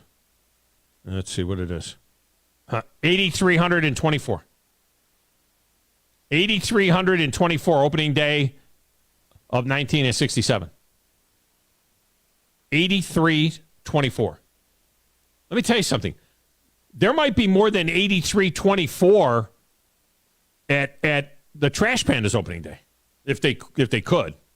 I think they can get about 7,500 in there. I mean, last night 6,500 people showed up. Yeah. For an Alabama baseball game. So how many? 6,500. I thought it was more than that. The attendance I saw on the thing was 6,479, I think it said. Oh, okay. But you I've never seen the parking lot as packed as I've ever seen it. Grumpy wants to know what day is the golf tournament. Monday, April 17th. Monday, April 17th. Cherokee Ridge. 9 o'clock tee off, 7 o'clock registration begins. With Chick-fil-A serving breakfast. We got the range open for you to warm up. 9 o'clock, we tee off. Bubby's Diner with lunch. $100,000 shot for the 4 qualifiers who are 4 closest to the pins. $2,500 hole-in-one on each of the 4 hole-in-ones. Be a good golf tournament. Good golf tournament. All right, let's get a break. Come back. Josh Carey's next. 97.7 ESPN, The Zone.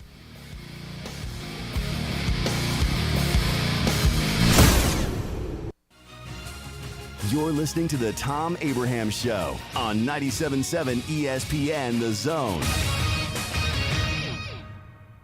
Now's the time to order your spiral cut honey glazed ham or turkey for Easter from Apple Lane in Decatur. Or maybe consider ordering the family meal deal for Easter that includes an Apple Lane ham, a dozen rolls, sweet potato dumplings, potato salad, and Apple Lane's award-winning banana pudding. If you're hosting a corporate event or just a group of friends, Apple Lane has you covered. They have all kinds of box lunch and party tray options. To order for Easter or anytime, log on applelanefarms.com. Apple Lane on the Beltline in Decatur.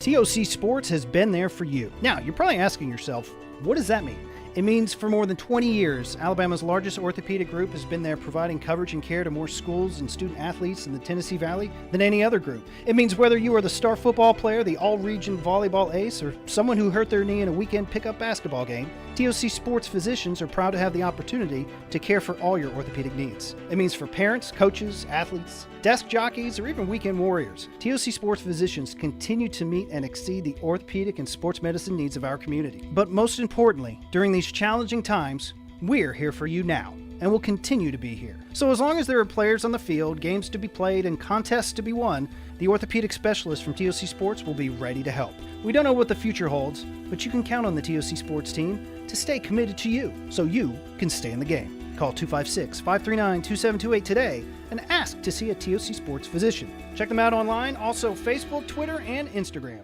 Suffering from emotional pain and mental health conditions? Intensive Outpatient Programs, or IOP, is a rich addition to your continued individual therapy. Group members realize they're not alone and that others have similar difficulties. Hearing and sharing different ways to think and cope can be encouraging, empowering, and promote healing. In most cases, treatment is covered by insurance and no doctor referral is needed. Virtual IOP sessions available. Take your first step to wellness by calling 205-999-5247 or log on IOPServicesLLC.com. If you're ready to lower your utility bills, it's time to call Eagle Insulation. Eagle can handle it all. Attic re-insulation, insulation removal, wall insulation, and new construction insulation, commercial and residential. Our primary goal is to save you money, and lots of it. Typical clients realize their return on investment within 3 to 6 months. That means the re-insulation actually pays for itself and then some. See if we can help you. Contact Eagle Insulation today, 256-755-1556, or log on insulatewitheagle.com. Hello, listeners. I want to tell you a little bit about Minuteman Press and what we have to offer our community.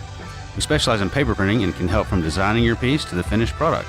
We print media guides for many of the athletic departments at high schools and universities around the area. We typically purchase sponsorships from these schools as well to try and help them with their fundraising.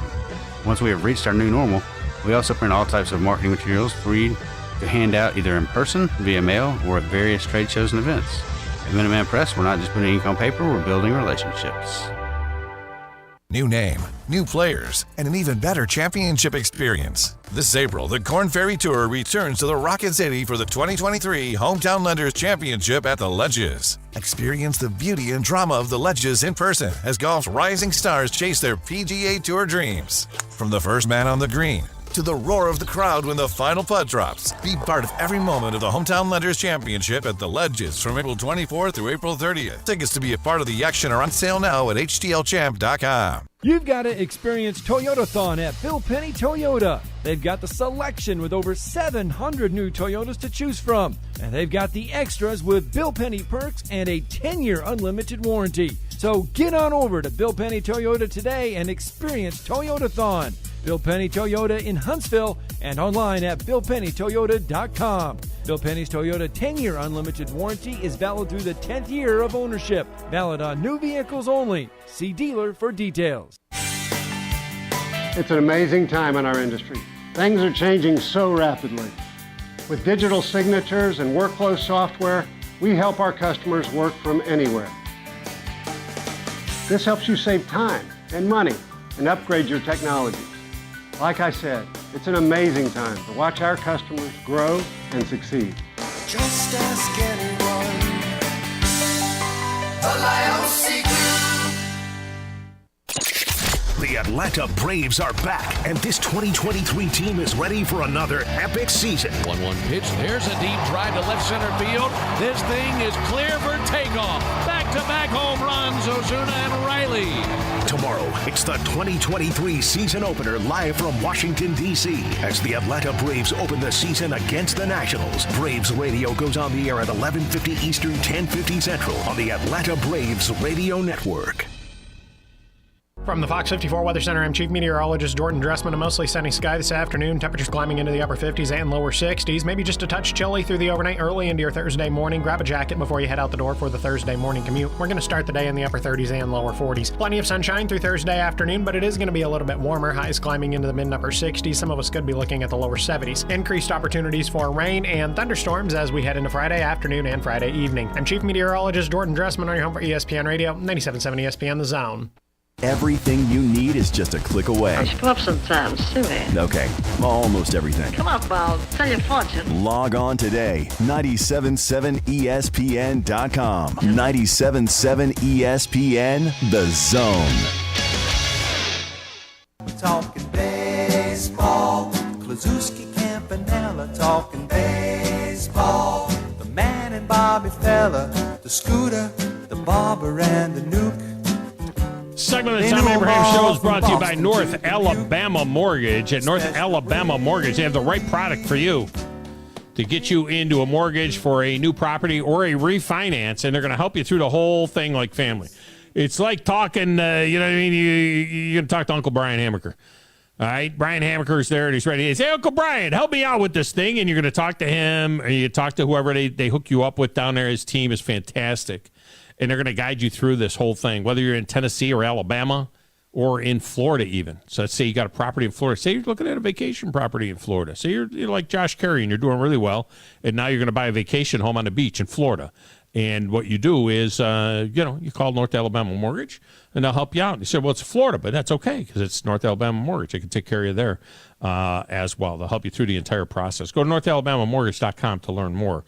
That's NorthAlabamaMortgage.com. Josh Carey joins us now, the little Carey's Corner. He is the voice of the Rocket City Trash Pandas. He is on a Neighbors Wealth Management hotline, and he joins us now. Josh, welcome back. How are you? I'm doing good, partner. I'm happy to be back in town and looking forward to some Trash Pandas baseball next week. I'll tell you what, it is going to be fantastic. Baseball gets started next week here in the Tennessee Valley, but of course it gets started tomorrow in the major leagues. And how about last night? Basically a sellout for the Alabama Crimson Tide as they get the win over Middle Tennessee in what was a pretty exciting baseball game that without a pitch clock, they managed to get a 10-4 game in 2 hours and 15 minutes. Imagine that. Yeah, and you know what's funny about that is the fourth inning had a combined 8 runs. The bottom of the 8th for Alabama, they scored 5. We entered that bottom of the 8th on pace for a sub-2-hour ball game. So I'll tell you, and I know a lot of people were kind of rolling their eyes when the pitch clock was installed. It's working, and it's working for the better. The game is crisp. It's exciting. And guys, I think, are just getting into a better flow. And I think the major leaguers, because they've had spring training, they've been able to work with it for a month now. And I think a lot of them are starting to come around to it as well, just as we get things underway. I think there'll still be some interesting things that happen in the first month as these guys get kind of, as they learn the system and so on. And the reason is that in those spring games, a lot of the vets are only getting 1 or 2 at-bats, and then you get a lot of the younger guys in there that have been dealing with this in the minors for the last couple of years. It'll be interesting to see, in the later innings when things get a little bit more tense and you've got some vets playing in the 7th, 8th, and 9th inning for the first time, how things go. Yeah, I am, but, the biggest thing of all, Tom, when it comes to this is you have to enforce the rule. There have been attempts to speed up the game in the past. This is not anything new. And the problem with it was the umpires really weren't able to enforce it. Well, you got to enforce it now. And when you do, if you do, the sooner you do it, the more people are going to get used to it faster. So I agree with you. We may have a couple of hiccups here and there. I was kind of thrilled when I saw that Red Sox-Braves game back in late February where the game ended on a pitch clock violation. Because that set a very early tone, and it set a tone for all the young guys who maybe aren't used to the pitch clock, that this is the way things are going to be.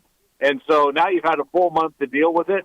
Hopefully, I think the big thing is, hopefully you don't have a situation like that where a game is decided on a pitch clock. So give it a couple of weeks, and I'll tell fans right now who don't watch minor league baseball and only do the major league stuff, you go to a baseball game, you'll notice the pitch clock for about the first 2 weeks, and then you'll barely even see it because guys will be working into such a rhythm.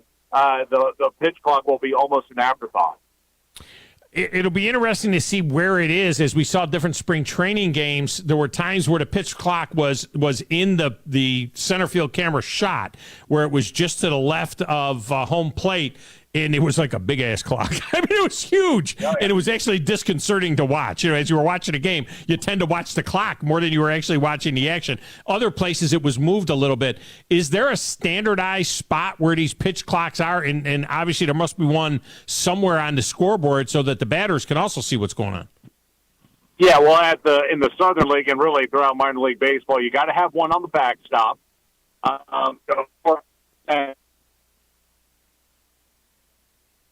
Home plate on deck circle, or towards the home plate on deck circle on the trash panda side, first base side.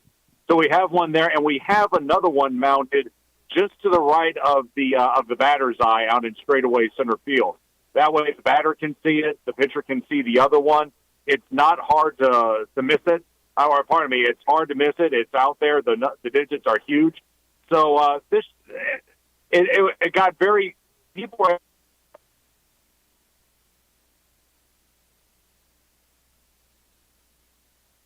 Yeah, we lost Josh there for a second. Let's see if we can get him back there. Grizz, did he say if he was back? He's not still in Arizona. He must be back, right? Oh, no, yeah, he was back. No, he's back. I saw him last night. Hold on one second. I thought he was still there, but no, we must have lost him. Hold on. Yeah, we'll get him back in there. Yeah, it is going to be kind of weird as to exactly where it is, the clock is, and in some ballparks you may be able to see it on the center field shot. In other ballparks, you won't be able to see it. But yeah, I mean, you look at the crisp, pace of a minor league game versus what we have seen in the majors, especially in recent years, because it did, like I said, it did not used to be that way. And I went back just to 1978. Back to, my first year in college, and it was 2 hours and 30 minutes then. And now we're talking about 3 hours and 11 minutes. And they're all gaga that we might get down to 2:45. It was 2:38, 2:36, something like that in spring training. Might get it down to 2:38, 2:40, 2:40. They would be happy at 2:45. Now, yes, part of it is the time in between innings with the commercials, the TV commercials and things like that. But they did cut that down a little bit, I believe, last year. They kind of pulled back on that a little bit. So we'll see. The other thing that's going to be huge is, we've been talking about the timing a lot, but the elimination of the shift, it means so much to baseball. Because you're talking about a lot of different things. One, you're going to bring the athleticism back in the infield. Guys are going to have some range. Athletic second baseman. We had gotten away from athletic second baseman because because of the shift. So, that's another big change. Josh Carey is back with us. Josh, I don't know if you had a chance to listen earlier, but I was relating the fact that, it's not like it's ancient history. My first year in college was 1978, which I guess is ancient history, but that was my first year in college. The year I went to college, the average time of a Major League Baseball game that year, 1978, was 2 hours and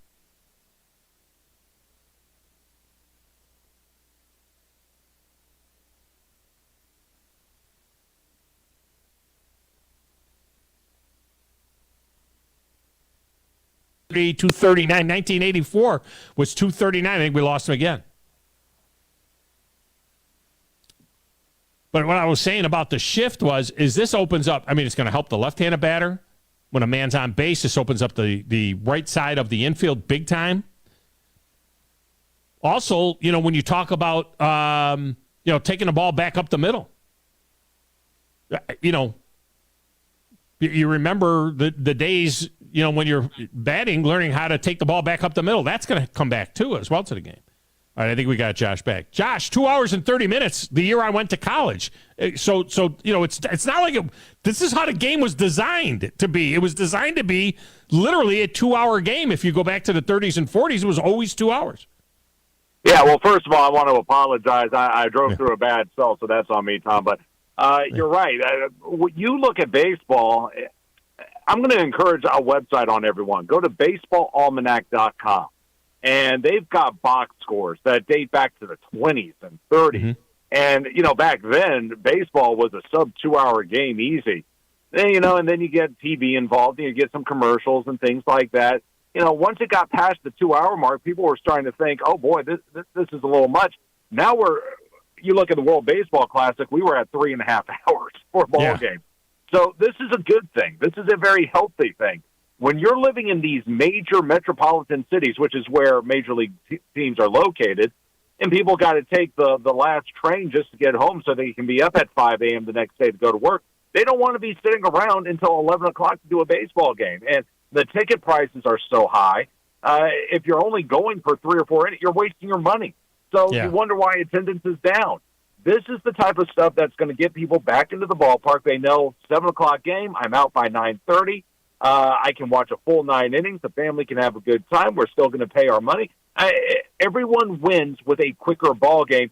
You're going to have some pitchers who are going to have a hard time adjusting, like a Kenley Jansen. But this is good, and the sooner everyone adapts to it, the better.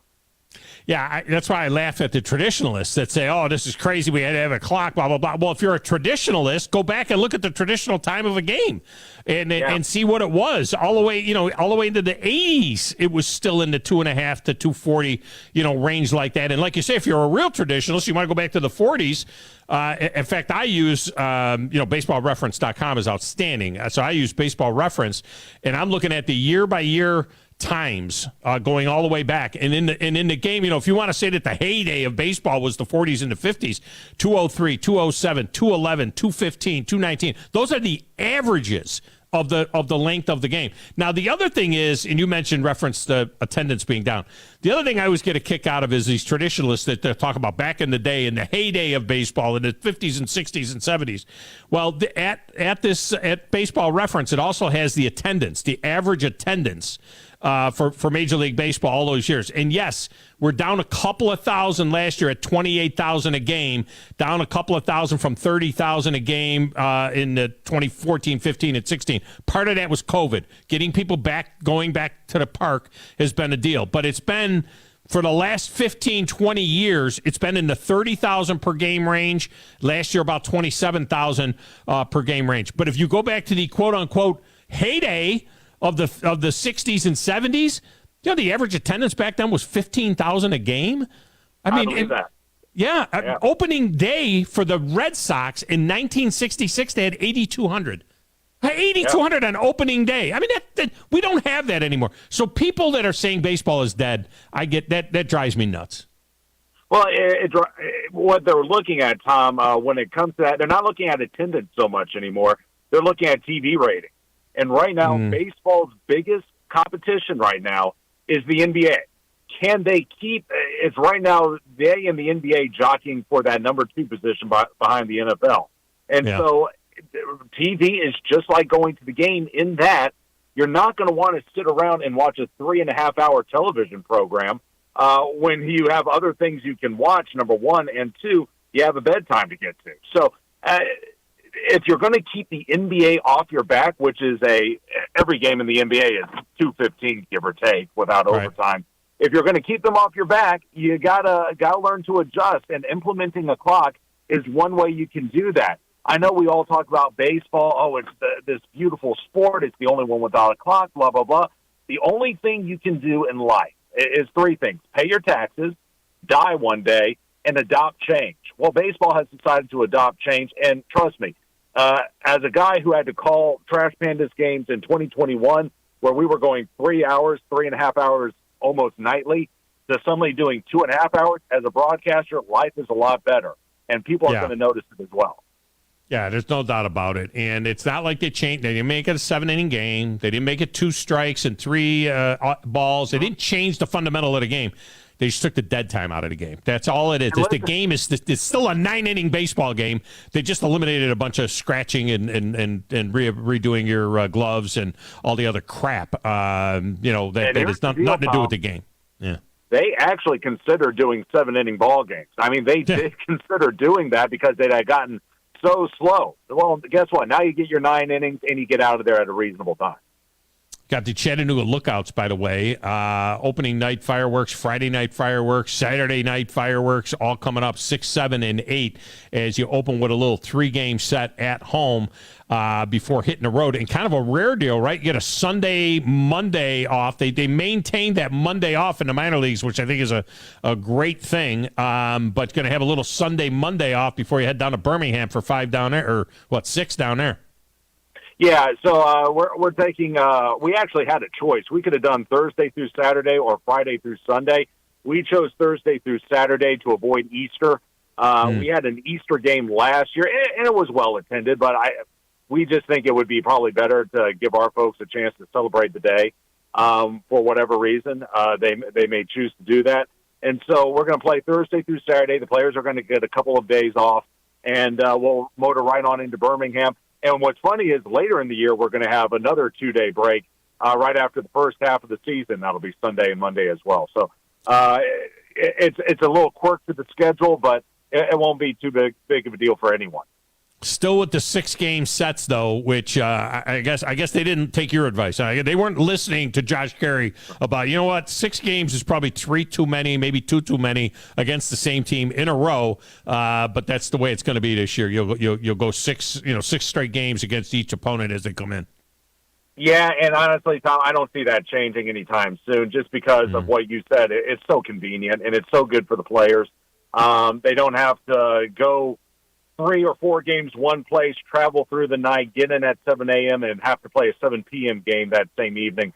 And that's kind of what this was all designed to do. I don't see that altering at all. And again, the only problem with it is you're going to see the same pitchers again and again and again and again. Yeah. It does get a little watered down, but overall, it's good for the health of the players, and I don't see it changing anytime soon. All right. As to the Major League, back to the Major League game, I think the even bigger impact in terms of the game on the field, as opposed to moving along, which is a beautiful thing, is going to be the elimination of the shift. And I just think about all of the things that are going to be back in play. The athletic second baseman, the gap that'll be there now on the right side when you got a man on first and you got to hold the guy on. The ability to take the ball up the middle for a hit. You remember back in the day, they used to say, knock the pitcher's cap off. Well, pitchers better stay loose now because I think batters are going to try and be taking the ball back up the middle now because those will be hits again. Though all of those things are going to impact the game itself because we've also lost about 30 points on batting average during the last 10 years because of the shift. Yeah, and what made baseball so beautiful was the fundamental aspect of it, right?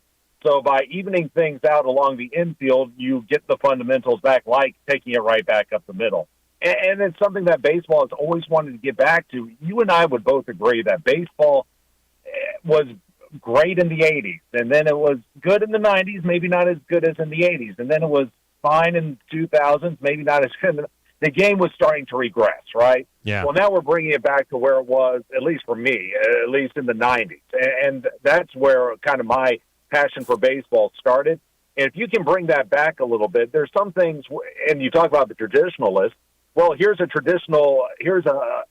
rule that's being implemented to bring traditionalism back into the game, which is a good thing. So it's all evening out, but baseball, in order to bring its beauty back, had to do some alterations. It was a little facelift. And these are just some of the things that they're doing right now to get that done, and it's going to look really good for those who are watching Major League Baseball on a night-to-night basis. All right, Josh Carey with us here. All right, let's just spend a last minute here, a couple of minutes on contenders and pretenders. We're starting the National League where the Braves play, obviously going for the fifth straight NL East title. If baseball has a problem, it might be in the competitiveness or in the balance of the deal because it feels very difficult to have anybody other than Dodgers, Braves, Cardinals, Mets, Padres, and Phillies in the playoffs again. I mean, right now, I think if you add Milwaukee, that's about it. I think there's 7 teams battling for 6 spots. I mean, do you see anybody in the National League that can jump up and break up what we have with the Dodgers, Braves, Cards, Mets, Padres, and Phillies? Yeah, I'll throw the Giants in there just because that was a team that won 8 games a couple of years ago. So I don't think they're that bad. I think the NL West could be really, really good this upcoming season. Outside of that, though, you're right. Things have gotten a little watered down in terms of competitiveness, and I don't know right now how you do it unless you revenue share, which I don't think that's going to happen either. But at least there's something there. But maybe being a pain in everyone's side. And with a wider playoff field now, maybe you will have another team like maybe the Marlins, who just come out of nowhere and get the job done. But you're right. I don't really see too much changing in terms of that, and that's an unfortunate thing. In the American League, it seems like the list is a little bit deeper. Last year was Astros, Yankees, Indians, Blue Jays, Mariners for the first time in some 20 years or something, and then the Tampa Bay Rays. Those were all in there. Baltimore was an 83-win team. The Chicago White Sox, remember, everybody thought the White Sox were the prohibitive favorite to win the Central. That didn't work out. They got a new manager now, Tony La Russa, finally, hopefully retiring for good. Boston is always Boston. maybe the Twins, and then maybe the Angels. I think if there's a team that could kind of surprise, they were a 73-win team last year, the best record in spring training. If that means anything, maybe the Angels can jump up and be in there. There might be 10 or 11 teams in the American League that got a shot, maybe 9. Yeah, and you're right on point there, and it's not because we're an Angels affiliate. I think LA has a chance to be pretty good. Not only do they have 2 of the best players in the game, but Artie Moreno, now that he decided to keep the ball club, has recommitted himself to building a competitive roster. He had been a little too cheap of late, and now he went out there, he signed some folks. He's got a pretty good roster together, but again, it's going to be a tough decision. I think the Astros are still outstanding, and then you got the Mariners right there, and then the Angels. They're going to have to fight like the dog for a wild card position, but if there's a team that I think can pop out of nowhere and sort of claim themselves into the postseason, it's going to be them. Yeah, to your point, by the way, the Angels $194 million payroll on their 26-man roster this year. That's more than the Braves. And look at the Braves, under $160 million, and the Braves are considered probably one of the top 3 teams in the entirety of Major League Baseball. So, yeah, Artie Moreno definitely spending a few shekels to help that team out. Josh, we appreciate you so much. Next week, we'll be able to talk the day before opening day in Trash Panda Land. So that's going to be really, really exciting, too. Should be a lot of fun. I look forward to it, Tom. All right, man. Appreciate you. There you go. Josh Carey. Finally got that thing home. Grizz, you were talking about the Braves, $159 million in that's number 8 in Major League Baseball in terms of their 26-man roster payroll. All right.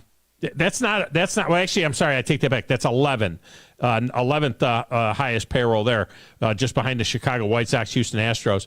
The thing that's the most interesting. Yeah. When you look at the payrolls this year, the New York Mets, by the way, $300 million spent on their 26-man payroll.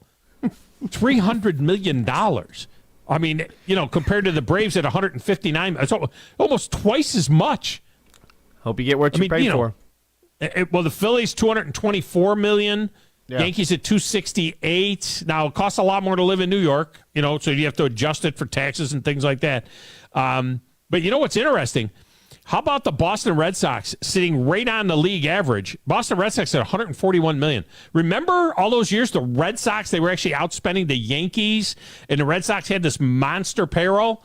The Red Sox now 15th in Major League Baseball with $141 million payroll. So the Chicago Cubs, $143 million payroll. The Cardinals are going to be very good. They're under 130. They're at 129.